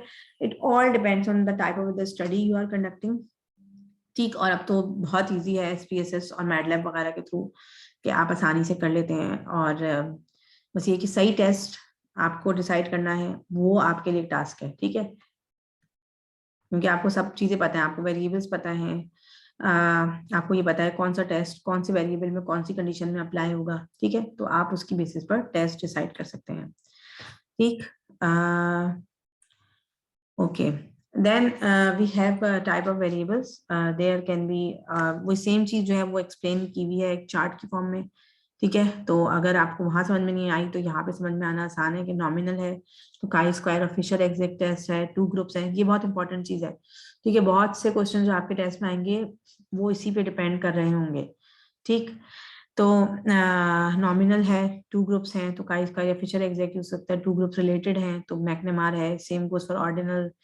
उसमें आपकी क्योंकि नॉन पैरामेट्रिक है, डिस्ट्रीब्यूशन नॉर्मल नहीं है, तो आप Wilcoxon rank, Mann Whitney, depending on the groups that whether they are independent और रिलेटेड, और number of the groups you can decide the test. Same goes for continuous and the ANCOVA, right. The survival analysis, yes, it will come later. It's in the presentation. तो हम असल में step wise चल रहे हैं। Survival analysis is the part of the procedure, और अभी तो आप अभी टेस्ट ही डिसाइड कर रहे हैं, तो सर्वाइवल एनालिसिस तो आगे आएगा, अभी तो आप चल रहे हैं, ठीक है। अच्छा, थैंक यू इमरान। अच्छा, अब यहाँ पे हम एग्जाम्पल करते हैं, ठीक है। अच्छा, अब जो कुछ समझ में आया है उससे अगर कोई क्वेश्चन है तो प्लीज पूछ लें, क्योंकि फिर आई वुड एक्सपेक्ट कि I will get the answers in the chat, ठीक है। आई विश के जो पार्टिसिपेंट हैं वो फिर केयरफुली सुन रहे हैं। तो what we are doing here, that there is a randomized control trial, ठीक है, and it is actually assessing the effect of the treatment of heart failure on in 3 groups of adults, ठीक है, and the duration of treatment is 6 months. Groups we have 3, treatment duration is 6, right. और जो investigator हैं उनका target क्या है कि they want to assess this on the basis of the NYHA classification, ठीक है। हमने पढ़ा था कि this is an ordinal classification 1 to 4, ठीक है। उसकी बेसिस पर ये इसको असेस कर रहे हैं, करना चाहते हैं, यानी उनका जो रिजल्ट होगा, and to compare the patient classification after 6 months of the treatment, which statistical test is most appropriate to assess differences in functional classification between the groups. तो अब आपने बताना है कि इनमें कौन सा जो है टेस्ट वो यूज होगा। ठीक है, अब I would like to see the answers. I can see something in the chat here. CCB, okay. Okay, I will define these variables. अच्छा, हाँ, तो अब आपके पास क्या चीजें हैं, 3 ग्रुप्स हैं, 6 मंथ है आपके पास ड्यूरेशन, और आपको NYHA क्लासिफिकेशन के थ्रू इसको बताना है रिजल्ट को। ठीक है, अच्छा, तो एनालिसिस ऑफ वेरिएंस और एनालिसिस ऑफ कोवेरिएंस तो नहीं हो सकते, क्योंकि वो किसके लिए है, कंटिन्यूस डेटा के लिए है, और as we are saying that our data is what, it's ordinal. सही है, तो ऑर्डिनल डेटा के लिए नहीं है ये। ठीक, फिर उसके बाद क्रूस्कल वैलिस टेस्ट आ गया है। अच्छा, अब हमारे सैंपल जो हैं वो इंडिपेंडेंट हैं या डिपेंडेंट हैं? इंडिपेंडेंट, अभी चले ये चीज यहाँ एक्सप्लेन कर देते हैं कि सैंपल्स जो कि एक दूसरे से रिलेटेड हों तो वो आपके डिपेंडेंट या पेयर्ड सैंपल हुए, जो नहीं है रिलेटेड वो इंडिपेंडेंट सैंपल हुए, कि ग्रुप ए की ऑब्जर्वेशन अलग है, ग्रुप बी की अलग है, ग्रुप सी की अलग है।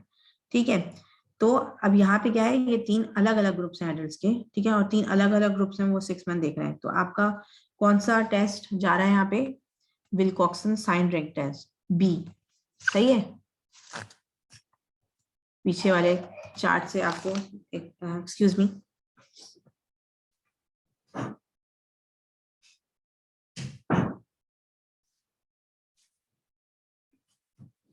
पीछे वाला जो आपका चार्ट है उससे आप देख सकते हैं कि आपका जो विल्कॉक्सन साइन रैंक टेस्ट है वो यूज हो रहा है 2 मैच्ड और पेयर सैंपल के लिए। ठीक है, और आपका जो क्रूस्कल वैलिस है वो 1 वे एनोवा है, वो 3 सैंपल्स के लिए है। तो आपके जो ये सैंपल्स हैं जो कि आई थिंक यहाँ पे 2 मैच और पेयर है, तो हमारे पास किसी न किसी पैरामीटर्स में वो सेम है। हाँ सॉरी, एडल्ट हैं, वो एडल्ट हैं, तो obviously they are matched, they are paired, they are not checking it in different age groups, so that's why our Wilcoxon sign rank test is the perfect test is there.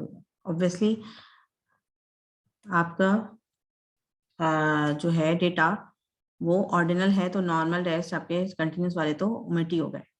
ठीक है, अच्छा, फिर उसके बाद दूसरा है researchers plan to study plan a study to evaluate the percentage of subjects who achieved less than a target blood pressure. ठीक है, अब टारगेट ब्लड प्रेशर उनका क्या है, 140/90 millimeter per Hg, millimeter Hg, sorry, when initiating therapy with 2 different doses of amlodipine। क्या test कर रहे हैं, वो 2 डिफरेंट डोज ले रहे हैं एमलोडिपिन के in the study of 100 subjects. Total number of subjects 100 है उनके पास। ठीक है, 5 मिलीग्राम एमलोडिपिन दे रहे हैं 50 को, 10 मिलीग्राम दे रहे हैं 50 को। ठीक है, उनका कंपैरिजन कर रहे हैं। अब उनके पास उनका गोल क्या है कि they use to find that the blood pressure will be the less than their target blood pressure within the 3 months। ठीक है, 3 months में वो टारगेट से कम होने चाहिए। तो कौन सा एप्रोप्रिएट स्टैटिस्टिकल टेस्ट होगा इसके लिए? सही, हमारे पास है independent sample test, chi square, और Fisher extract test, Wilcoxon sign ring test, और 1 सैंपल टी टेस्ट। ठीक है, अच्छा, अब आपने एक चीज यहाँ पे नोट की कि ये कह रहे हैं कि उन्हें परसेंटेज ऑफ सब्जेक्ट चाहिए, कितने परसेंटेज ऑफ सब्जेक्ट जो है वो लेस देन 140/90 मिलीग्राम पर एच दे रहे हैं। वो नंबर नहीं मांग रहे हैं, वो आपको कह रहे हैं कि जी आपके परसेंटेज कितनी है, कितने आपके उसमें फॉल हो रहे हैं, क्या कहते हैं, इस कैटेगरी में कि वो 140/90 से नीचे हैं, और कितने हैं जो कि 140/90 से ऊपर है, या 140 से ज्यादा है। ठीक है, तो आपके पास वो कैटेगरी में डिवाइड कर रहे हैं। ठीक है, और ये कैटेगरीज क्या है, ऑर्डर्ड ऐसे नहीं है कि आप कंपैरिजन वो नहीं कर रहे हैं कि जी भाई क्या कहते हैं, इसमें एक ज्यादा है तो दूसरा कम है। ठीक है, आप क्या बता रहे हैं, बस सिंपल आप 2 में यस और नो बता रहे हैं कि yes this one is less than, this one is not less than. ठीक है, तो आपके पास कौन सा टेस्ट होगा इसके लिए, काई स्क्वायर और फिशर एग्जैक्ट टेस्ट होगा। इंडिपेंडेंट सैंपल टी टेस्ट होगा नहीं, क्योंकि ये कंटिन्यूस नहीं है। विल्कॉक्सन साइन रैंक भी यूज नहीं हो सकता। ठीक है, और 1 सैंपल टी टेस्ट नहीं, क्योंकि सैंपल और पॉपुलेशन को आप कर नहीं रहे हैं। सही, तो आपका यहाँ पे कौन सा है, काई स्क्वायर और फिशर एग्जैक्ट टेस्ट यूज होगा। Then we have a trial that was conducted to determine the efficacy of एक सेकेंड चैट देखते हैं, B percentage nominal, yes. A trial was conducted to determine the efficacy and safety of alirocumab in reducing lipids in cardiovascular events. And for this, they have two groups actually, placebo plus statins and alirocumab plus statins. ठीक है, अब इन दो पे effect देख रहे हैं, वो दो ग्रुप्स पे इफेक्ट देख रहे हैं, एक में उन्होंने दी है ड्रग और एक में वो प्लेसिबो को स्टेटिन के साथ दे रहे हैं, एलिरोकुमाब उन्होंने ऐड नहीं की है। ठीक है, उसका इफेक्ट देख रहे हैं किस पे, एलडीएल कंसंट्रेशन पर। ठीक, अच्छा, इन्होंने ये कहा है कि trial was designed such that the subjects baseline characters were as comparable as possible with each other. ठीक है, वो obviously match sample ले रहे हैं, ठीक है, बहुत ज्यादा difference नहीं ले रहे हैं. The intended primary endpoint for this trial was the difference in LDL between two treatments at week 24. Week 24 पे whatever the difference they are getting in the LDL, that is the result they want to check or test. ठीक है, अब आप देख सकते हैं, sorry, कि अब इनके पास ये है, ऑब्वियसली उन्होंने मैन वुमेन लिए हैं, जितना अच्छा आपका ट्रायल होगा ना उसमें आपके दोनों जेंडर्स शामिल होंगे तो उसको ज्यादा कंसिडरेबल होता है, क्योंकि ऑब्वियसली हार्मोनल चेंजेस और सब चीजें आपकी इम्पैक्ट करती हैं रिजल्ट पे। ठीक है, तो इन्होंने मैन वुमेन लिए हैं, स्मोकर्स पे देखा है कि पे प्लेसिबो और एलिरोकुमाब के साथ क्या रिजल्ट आ रहा है, ठीक है, कितनी परसेंट है, और बेसलाइन जो है आपकी एलडीएल और फाइनल एलडीएल में क्या डिफरेंस आ रहा है। ठीक है, क्योंकि वो they are measuring it at week 24 of the treatment. सही, तो बेसलाइन कितना एलडीएल था और फाइनल एलडीएल क्या आया है आपका ट्रीटमेंट के बाद। ठीक है, तो अच्छा, अब इसमें आप देख सकते हैं कि इसमें क्वेश्चन में उन्होंने पूछा है कि कौन सा एप्रोप्रिएट स्टैटिस्टिकल टेस्ट यहाँ पे अप्लाई हो सकता है। आई वुड लाइक कि अगर जो है आप लोग इसका आंसर करें। आप देख सकते हैं कि जेंडर है, सेक्स डिस्ट्रीब्यूशन है आपका फर्स्ट पॉइंट। ठीक है, अब जेंडर क्या है, मेल फीमेल है। ठीक है, तो it will be what kind of variable.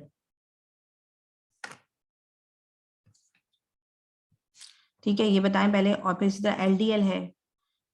ठीक है, एलडीएल कौन सा वेरिएबल है, percentage of smokers and non smoker, percentage की बात करें, अभी हमने क्लास वाले एग्जांपल में भी किया।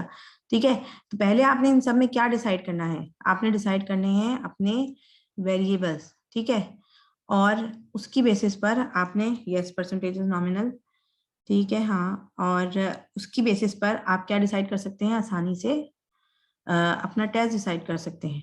ठीक, same goes for primary and point, आप डिफरेंस देख रहे हैं, कितने टाइम पीरियड पे देख रहे हैं, यानी इसका मतलब क्या है कि एक ही सैंपल था वो, उसमें बेसलाइन और फाइनल आपने चेक किया। ठीक है, तो उसकी वजह से आप क्या देख सकते हैं कि आप एक ही मेजरमेंट लेके चला रहे हैं। तो आप ये वाला भी देख सकते हैं, आपके पास कौन सा टेस्ट है, पीछे हमने डिस्कस किया था ये।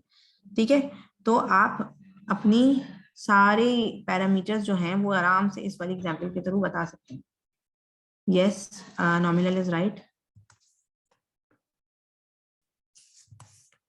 आई would like to see more comments. ठीक है, ये तो बहुत आसान है, अब अगर वेरिएबल समझ में आ गए हैं, ठीक, तो फिर हम दोबारा आएंगे आखिर में इसकी तरफ। Then we have statistical errors. सही है, अच्छा, अब जो है हमारे पास, अब हमने कर लिया, ठीक है, डेटा हमने जनरेट कर लिया, हमने उस डेटा पे अपना टेस्ट भी परफॉर्म कर लिया।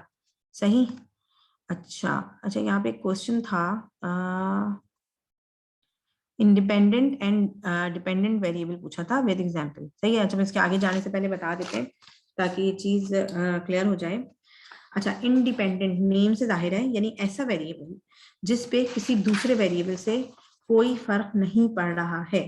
सही, और डिपेंडेंट वो वेरिएबल है कि जिसपे फर्क पड़ा है दूसरे किसी और वेरिएबल से, यानी कोई और चीज चेंज हो रही है तो वो जो आपका वेरिएबल उस चीज पे डिपेंड कर रहा है वो भी चेंज हो रहा है। ठीक है, सबसे बेसिक एग्जांपल ले लेते हैं, ओबेसिटी की ले लेते हैं। ओबेसिटी, ठीक है, we can evaluate obesity through many factors. through many variables. We can evaluate using the physical exercise, the dietary habits, the weight, the height, the age. ठीक है, height, age. There can be many things which we can relate with the obesity. सही है, तो यहाँ पे obesity क्या हो रहा है, height, age, exercise, diet सबसे change हो रही है. तो उसका मतलब क्या हुआ, obesity is dependent, वो इन variables पर depend कर रही है, while the physical exercise, diet, वो किसी वेरिएबल से चेंज नहीं हो रहे हैं, हम उनकी बेसिस पर किसी और को देख रहे हैं, तो वो क्या हो गए, आपके इंडिपेंडेंट वेरिएबल हो गए. ठीक है, वो अंडर इन्फ्लुएंस नहीं है किसी और चीज के. सही है, उनकी बेसिस पर इन्फ्लुएंस आ रहा है. सही है, तो वो खुद इंडिपेंडेंट है लेकिन किसी और डिपेंडेंट वेरिएबल को, लाइक ओबेसिटी को, चेंज कर रहे हैं. ठीक, so this is the difference between the independent and the dependent variable, right? Okay, then we have the statistical errors. In statistical errors we have two types of error. As we have said that when we are giving some inference, we are drawing some conclusion, we are saying that our null hypothesis is acceptable or not. ठीक है, none hypothesis acceptable है तो same result आया, यानी कोई difference नहीं है. None hypothesis rejected हुआ है तो इसका मतलब है रिजल्ट्स आर डिफरेंट. ठीक है, तो आपके पास क्या है कि अगर आपके पास दो तरह के एरर हो सकते हैं. एक तो ये कि आपका नल हाइपोथेसिस जो था वो ट्रू था, यानी कि जो रिजल्ट थे वो सेम थे, कोई डिफरेंस नहीं था, लेकिन आपने क्या कर दिया, उसको गलती से रिजेक्ट कर दिया, जो कि उसको रिजेक्ट नहीं होना था. ठीक है, इट कैन हैपन. हो सकता है आपसे स्टडी डिजाइन में कोई गलती हो गई, हो सकता है आपने टेस्ट सही यूज नहीं किया हो सकता है आपकी इंटरप्रिटेशन सही नहीं हुई हो. ठीक है, there can be many parameter which can affect your result, so there can be the chances of error. तो आप क्या कर सकते हैं, आप सही को गलत कर सकते हैं. सही, तो वो आपका क्या होगा कि आपने रिजेक्ट कर दिया H0 को, तो this will be your type 1 error, alpha. सही, और अगर आपका नन हाइपोथेसिस जो था वो फॉल्स था, मींस कि डिफरेंस था, लेकिन आपने कहा कि नहीं भाई डिफरेंस नहीं है, on the basis of whatever your study is. ठीक है, तो अब आपने डिफरेंस होते हुए आपने उस डिफरेंस को कंसीडर नहीं किया. ठीक है, तो this is your type 2 error. एक जब हम कह रहे हैं कि डिफरेंस नहीं था, सेम था, लेकिन आपने कहा डिफरेंस है. ठीक है, डिपेंडिंग ऑन एनी प्रॉब्लम और एरर्स इन योर स्टडी. ठीक है, लेकिन और दूसरी जगह वो क्या है, टाइप 1, और जहां पे हम ये कह रहे हैं कि एरर डिफरेंस था. ठीक है, नल हाइपोथेसिस में डिफरेंस था, नल हाइपोथेसिस जो है वो एक्सेप्ट नहीं हुआ, लेकिन आपने गलती से नल हाइपोथेसिस को एक्सेप्ट कर लिया, तो this will be your type 2 error. ठीक है, वही सेम चीज है लिखी हुई कि a type 1 error is the incorrect rejection of the true null hypothesis. True tha but you rejected it. And type 2 is it was not true, like null hypothesis is not acceptable, it was showing difference in results, but you didn't reject it, you accept it, means you are saying that there is no difference, but there is a difference. ठीक है, तो this is your type 2 error. Probability of type 1 error is shown by alpha, probability of type 2 error is shown by beta. अब ये different wording में वही same चीज repeat हो रही है कि वो false positive है, पॉजिटिव नहीं था, यानी सेम नहीं था, लेकिन जो है आपने ले लिया है false positive है, फिर वो false negative है, बीटा एरर आपका. ठीक है, the calculated chance that a type 1 error had occurred is called the p value. इसी type 1 error को जो आप शो करते हैं वो p value के थ्रू रिप्रेजेंट कर सकते हैं.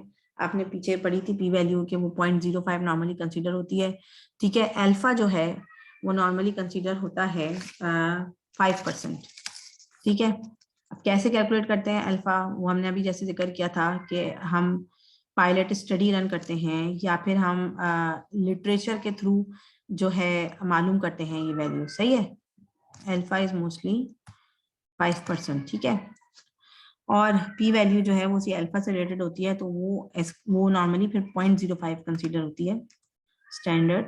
ठीक है, अगर आपका जो कैलकुलेटेड रिजल्ट है, ठीक है, जो आखिर में आपका टेस्ट स्टैटिस्टिक्स के बाद आ रहा है वो 0.05 के अंडर है, ठीक है, तो इसका मतलब है कि आपका जो H0 है वो रिजेक्ट हो गया, यानी आपने कोई सिग्निफिकेंट डिफरेंस शो किया है, सही है। और अगर वो से 0.05 से ज्यादा है, इसका मतलब है H0 एक्सेप्ट हो गया है और आपने कोई सिग्निफिकेंट डिफरेंस नहीं है आपकी स्टडीज का, सेम, ठीक है। लेकिन हमें ये 5% और ये 0.05 यानी दोनों रिलेटेड ही हैं, ये हमें आपको पहले ही से सिलेक्ट करने पड़ते हैं, सेट करने पड़ते हैं कि नॉर्मली हमारा इतना परसेंट जो है ना वो चांस ऑफ एरर है स्टडी में। Obviously we can not do any kind of study which is 100% sure, for which we are 100% sure that it will be perfectly fine. There can be some flaws उसी एक study की base पे और studies होती हैं, ठीक है, वो इसीलिए क्योंकि ऑब्वियसली चांस ऑफ एरर होता है हर स्टडी में। तो इस चांस ऑफ एरर को आपने कंसीडर करना है when you are showing your results, ठीक है। दूसरी चीज क्या है, पावर।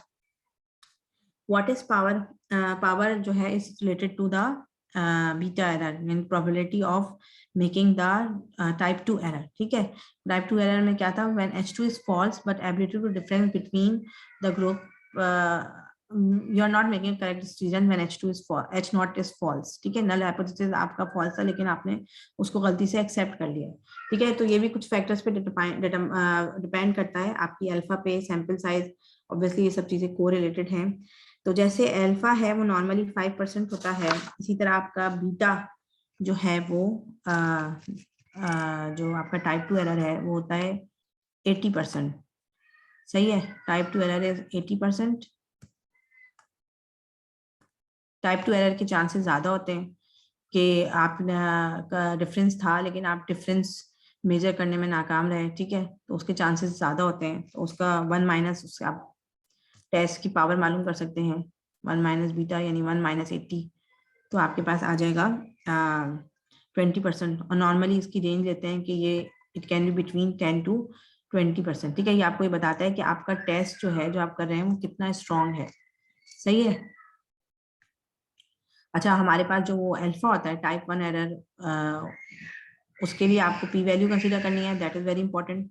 वो आपको आखिरी वक्त तक देखनी है। पावर तो आप स्टार्टिंग में निकाल लेते हैं टेस्ट की, ठीक है। अच्छा, then we have the sample size. अभी हमने इतनी सारी बातें कर ली, ठीक है। हमने ये देख लिया कि जी हम कौन सा टेस्ट लगाएंगे, हम कौन से वेरिएबल्स ले रहे हैं, हम कौन हमारा हाइपोथेसिस क्या है, जो भी हमने सारे पैरामीटर देख लिए। लेकिन सब में सबसे इंपॉर्टेंट चीज ये है कि आपका सैंपल साइज क्या है, क्योंकि सैंपल साइज छोटा और बड़े होने से आपकी स्टडीज पे बहुत डिफरेंस आता है। अगर सैंपल साइज बहुत छोटा है तो ऑब्वियसली आपकी study, depending on your study type of the study you are doing, कि आपकी स्टडी जो है बाद दफा वो कंसिडरेबल ही नहीं होती, ठीक है। इसी तरह अगर सैंपल साइज बहुत बड़ा है तो ऑब्वियसली ज्यादा बड़े सैंपल साइज में भी वही स्टडी के ऊपर डिपेंड करते हुए, अगर आपकी स्टडी की नीड नहीं है और सैंपल साइज आपने बड़ा ले लिया है, तो अब ज्यादा सैंपल है तो इसका मतलब है चांसेस ऑफ वेरिएबिलिटी और जो डिफरेंसेस है वो ज्यादा है, तो एरर के चांसेस भी ज्यादा हो गए। तो आपके लिए इंपॉर्टेंट है कि आप सही सैंपल साइज चूज करें, ठीक है।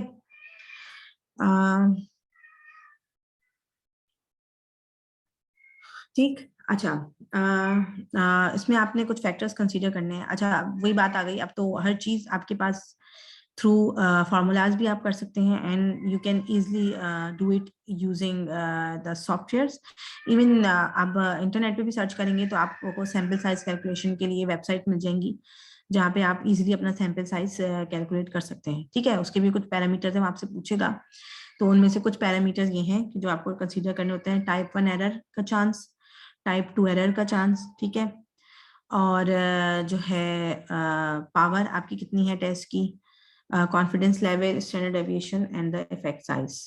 ये सब आपने जो है कंसीडर करने होते हैं कब, जब आप सैंपल साइज डिफाइन कर रहे होते हैं, सही। Then we have another important thing. This is correlation and regression, सही। कोरिलेशन एंड रिग्रेशन, अच्छा, ये दोनों ऑब्वियस ज्यादा डिफरेंस नहीं है, ठीक है। और ये दोनों मेथड्स यूज होते हैं, ये भी आपके वेरिएबल्स की जो क्रेडिबिलिटी एक तरह से उसी को बता रहे होते हैं, सही। Correlation examines the strength of the association between two variables. अच्छा वही बात है, आपकी स्टडी में क्या है, ठीक है, एक तो आप वेरिएबल्स का इफेक्ट देख रहे हैं, फिर आप ये भी देख सकते हैं कि how these two variables are associated, how they are affecting the disease or anything you have studies together, ठीक है, तो you can examine the strength of association between two variables, ठीक.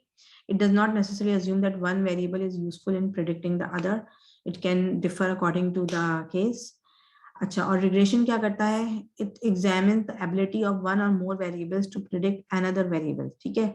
ये अगर नॉर्मली ये होता है, दो से ज्यादा वेरिएबल्स के लिए हम रिग्रेशन एनालिसिस कर रहे होते हैं, और दूसरा क्या कर रहा होता है कि ये हमें प्रिडिक्शन में हेल्प कर रहा होता है, यानी हम रिग्रेशन के through over the time predict कर सकते हैं वेरिएबल्स की स्ट्रेंथ, ठीक है. कोरिलेशन हमें सिंपल एसोसिएशन बता रहा है, mostly it's between two variables, ठीक है. Regression can be used for more than two variables and it can help us in predicting the strength or the association, ठीक है, for a longer period of time.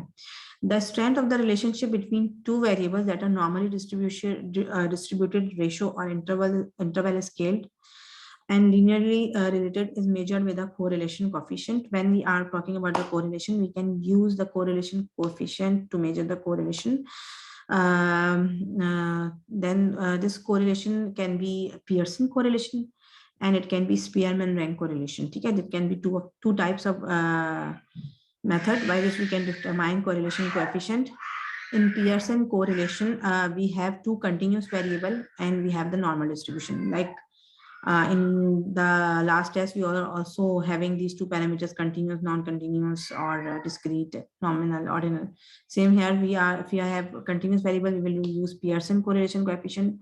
If we have other than continuous or one continuous and one discrete or non-parametric, then we will use Spearman rank correlation.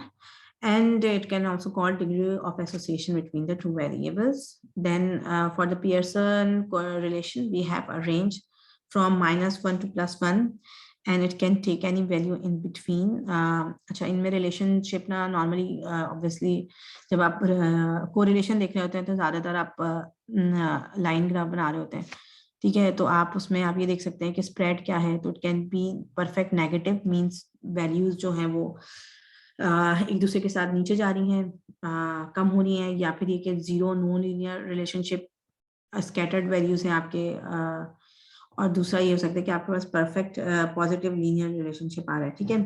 The closer the magnitude of R to 1, ठीक है. अब अच्छा, इसमें क्या है, हमने कहा ये -1 से +1 के दरमियान वैल्यूज हो सकती हैं पियर्सन कोरिलेशन की, ठीक है.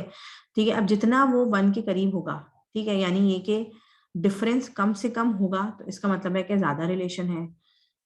वैल्यूज के दरमियान डिफरेंस ज्यादा से ज्यादा होगा, तो इसका मतलब क्या है कि रिलेशन वीक है, स्ट्रॉन्ग नहीं है, सही. You can say see it here that there are three charts. When there is no linear relationship, spots scattered hai. When there is perfectly negative linear relationship, you can see that the chart is going down. And in the first one, it's perfectly positive linear relationship. Yeah, means if one parameter is increasing, the second is also increasing. Okay, so they are affecting each other.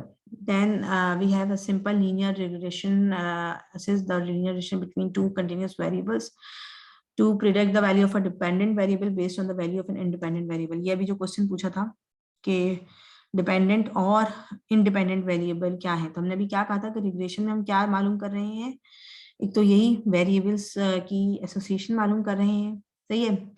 और हम क्या मालूम कर रहे हैं कि वो जो वेरिएबल्स हैं उनमें जो डिपेंडेंट है उसका हम मालूम करें on the basis of the independent variable, ठीक है. अच्छा, रिग्रेशन के दो वही बात हो गई कि हमारे पास वही हम प्रेडिक्शन मॉडल बना रहे हैं over the time period, we can see and we can also find the accuracy of prediction, ठीक है. इसके डिफरेंट मेथड यूज हो सकते हैं. You can make the prediction model base using the graphs, जो हमने पीछे जैसे ग्राफ यूज किया था. इसी तरह आप रिग्रेशन के लिए भी ग्राफ बना सककर उसका स्लोप और इंडिपेंडेंट वेरिएबल और जो इंटरसेप्ट आ रहा है, ठीक है, वो डिफरेंट चीजें देख सकते हैं, ठीक. अभी इतना डीपली अभी आपके लिए ज्यादा हो जाएगा. फिर we have types of regression analysis. There can be different types of regression analysis. It can be multiple linear regression analysis, means if there is one independent variable and two or more continuous dependent variables. It can B simple logistic regression means 1-to-1 है, ठीक है। It can be multiple logistic reaction, यानी एक है dependent, उसकी basis पर आप बहुत सारे कंटिन्यूस और कैटेगोरिकल मेजर करें। नॉन लीनियर हो सकता है, पॉलिनोमियल हो सकता है, ठीक है। different types of regression analysis we have. Now we have the survival analysis, ठीक है। अच्छा, यही वाला क्वेश्चन आई थिंक किसी ने पूछा भी था। We are almost at the end. आप लोग अगर बाद में भी कोई क्वेश्चन हो तो प्लीज पूछ लीजिएगा, सही। अच्छा, सर्वाइवल एनालिसिस क्या था कि हाँ, अब आप नाम से है जाहिर कि सर्वाइवल देख रहे हैं आप। जब आप एक स्टडी करना करते हैं, ठीक है, there can be many factor that can affect the involvement of your participants, ठीक है। आपने कुछ इंडिविजुअल्स लिए हैं, कुछ वैल्यूज लिए हैं, डेटा लिया है, लेकिन किसी भी रीजन की वजह से वो डेटा आपकी स्टडी में फर्दर नहीं है। For example, it can B the reason, it can be because of the death, or there can be many reason of the death. It can be MI, or it can be any other reason. Your subject or your participant is not in the study, ठीक है। तो आप जो उसका time difference आ रहा है between entry in study और उस इवेंट तक, वो आप सर्वाइवल एनालिसिस के थ्रू मालूम कर सकते हैं। उसमें आप ये भी मालूम कर सकते हैं how you can censor this error और this impact of your participants removal from the study.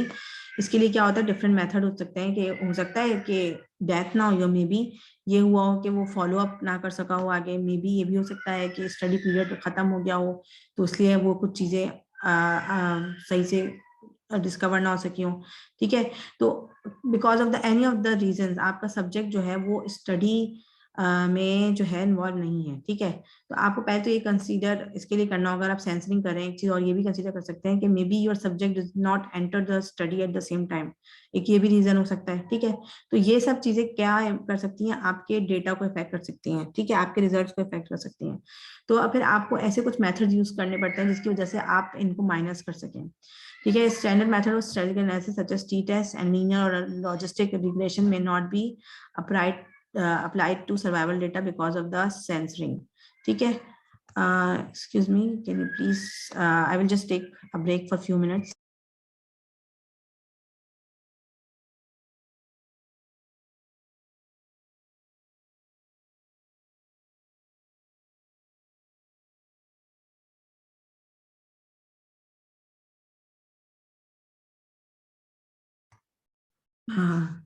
Sorry.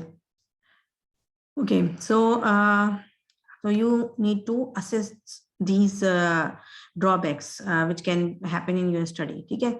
So one of that is the Kaplan-Meier method. By this method you can assess that what can be the chances of this error or this problems. It uses survival times or censored survival times to estimate the proportion of people who would survive a given length of time under the same circumstances, ठीक है। They will consider these points mostly. आप जब study कर रहे होते हैं तो आपको क्या मेक श्योर करना है कि आपके सब लोग जो हैं उस स्टडी में सेम टाइम पे एंटर हो रहे हैं, ठीक है। और आप जो सब्जेक्ट्स चूज कर रहे हैं ऑब्वियसली वो इतने हेल्दी हैं कि वो आपकी स्टडी को पूरा कैरी ऑन कर सकें, ठीक है। और जो है आप फॉलो अप प्रॉपर कर रहे हैं, सही है। अगर आप ये सब प्रॉपर कर रहे हैं तो आप obviously chances of error minimize करें। अच्छा, आप इन मेथड्स के थ्रू आप ये कैलकुलेट कर सकते हैं, ठीक है, आपका सेंसरिंग डेटा क्या है, ठीक है। दूसरी क्या है, log rag time. It compare the survival distribution between 2 और मोर ग्रुप्स। 2-3 ग्रुप्स हैं आपके, उसके दरमियान सर्वाइवल देख रहा है कि कितना है, कितनी डिस्ट्रीब्यूशन है, ठीक है। सेम असम्पशंस हैं इन टेस्ट के लिए। आपको चाहिए कि आपका रैंडम, अच्छा सैंपल रैंडम भी होना चाहिए obviously. When you are drawing a sample तो आप एक ही सेटिंग से सारे सैंपल नहीं ले लें कि जी ये मेरे रिलेटिव्स हैं इस तरफ तो मैं सभी नहीं से ले लेता हूँ, डेटा कलेक्ट कर लेता हूँ। या ये कि मैं स्टूडेंट्स को ज्यादा जानता हूँ तो मैं सारा डेटा स्टूडेंट से ले लेता हूँ। मैं जो हूँ इस हॉस्पिटल के फार्मासिस्ट को जानता हूँ तो मैं सारा डेटा उनसे ही कंसीडर कर लेता हूँ, ले लेता हूँ, ठीक है। तो आपके सैंपल रैंडम होना चाहिए। अगर आप किसी पॉपुलेशन को रिप्रेजेंट करें तो try to take random samples, ठीक है। डिफरेंट डिफरेंट जगहों से लें, बैकग्राउंड सेम ना हो, सही। वही बात, there should be a consistent criteria for entry और end point. Baseline survival rate does not change as time progresses, ठीक है। कोशिश करें कि ये सब फैक्टर्स आप कन्फाइन करें, ठीक है, इनको मेंटेन रखें। Censored subjects have the same average survival time as uncensored subjects, ठीक है, जो भी आपने सब्जेक्ट जो सेंसर हो सकते हैं उनका सर्वाइवल टाइम भी सेम हो, ठीक। ये सब चीजें कैलकुलेट आप ये सब चीजें आपने बिफोर द स्टडी आपने डिसाइड करनी है, उनको मेंटेन रखना है, और उसके बावजूद आप चाहें तो आप ये सर्वाइवल एनालिसिस इन मेथड के थ्रू कैलकुलेट कर सकते हैं, ठीक है। एक और है Cox proportional hazards model, most popular method to evaluate the impact of covariates, it compare survival into a group after adjusting for other variables, ठीक है। वही बात है कि आपने वेरिएबल्स लिए थे 3, ठीक है, लेकिन कोई ऐसा वेरिएबल था जो उसकी वजह से और इफेक्ट आ रहे थे, या एक वेरिएबल की वजह से may be the death rate ज्यादा हो गया है, तो आप उसको वेरिएट्स को जो आपके वेरिएबल के साथ आपकी स्टडी को इम्पैक्ट कर रहे हैं, आप उनको कंसीडर करेंगे और आप कॉस्ट प्रोपोर्शनल हैजर्ड्स मॉडल के थ्रू कैलकुलेट कर सकते हैं। I hope this lecture was understandable. कोई भी क्वेश्चन हो आप लोग बाद में भी पूछ सकते हैं, अभी पूछ सकते हैं, और these are some websites from where you can learn the statistic. अब तो बहुत इजीली आपको है, लेकिन ये कि पढ़ने से ज्यादा फिर आप उनको बार बार समझने की कोशिश करें, सॉल्व करने की कोशिश करें, तो it will be easier for you. अच्छा, लास्ट में एक क्वेश्चन और है, बहुत इजी है, मैं चाहूंगी कि इसका आंसर मुझे दिया जाए ताकि अंदाजा हो कि सब जाग रहे हैं अभी तक।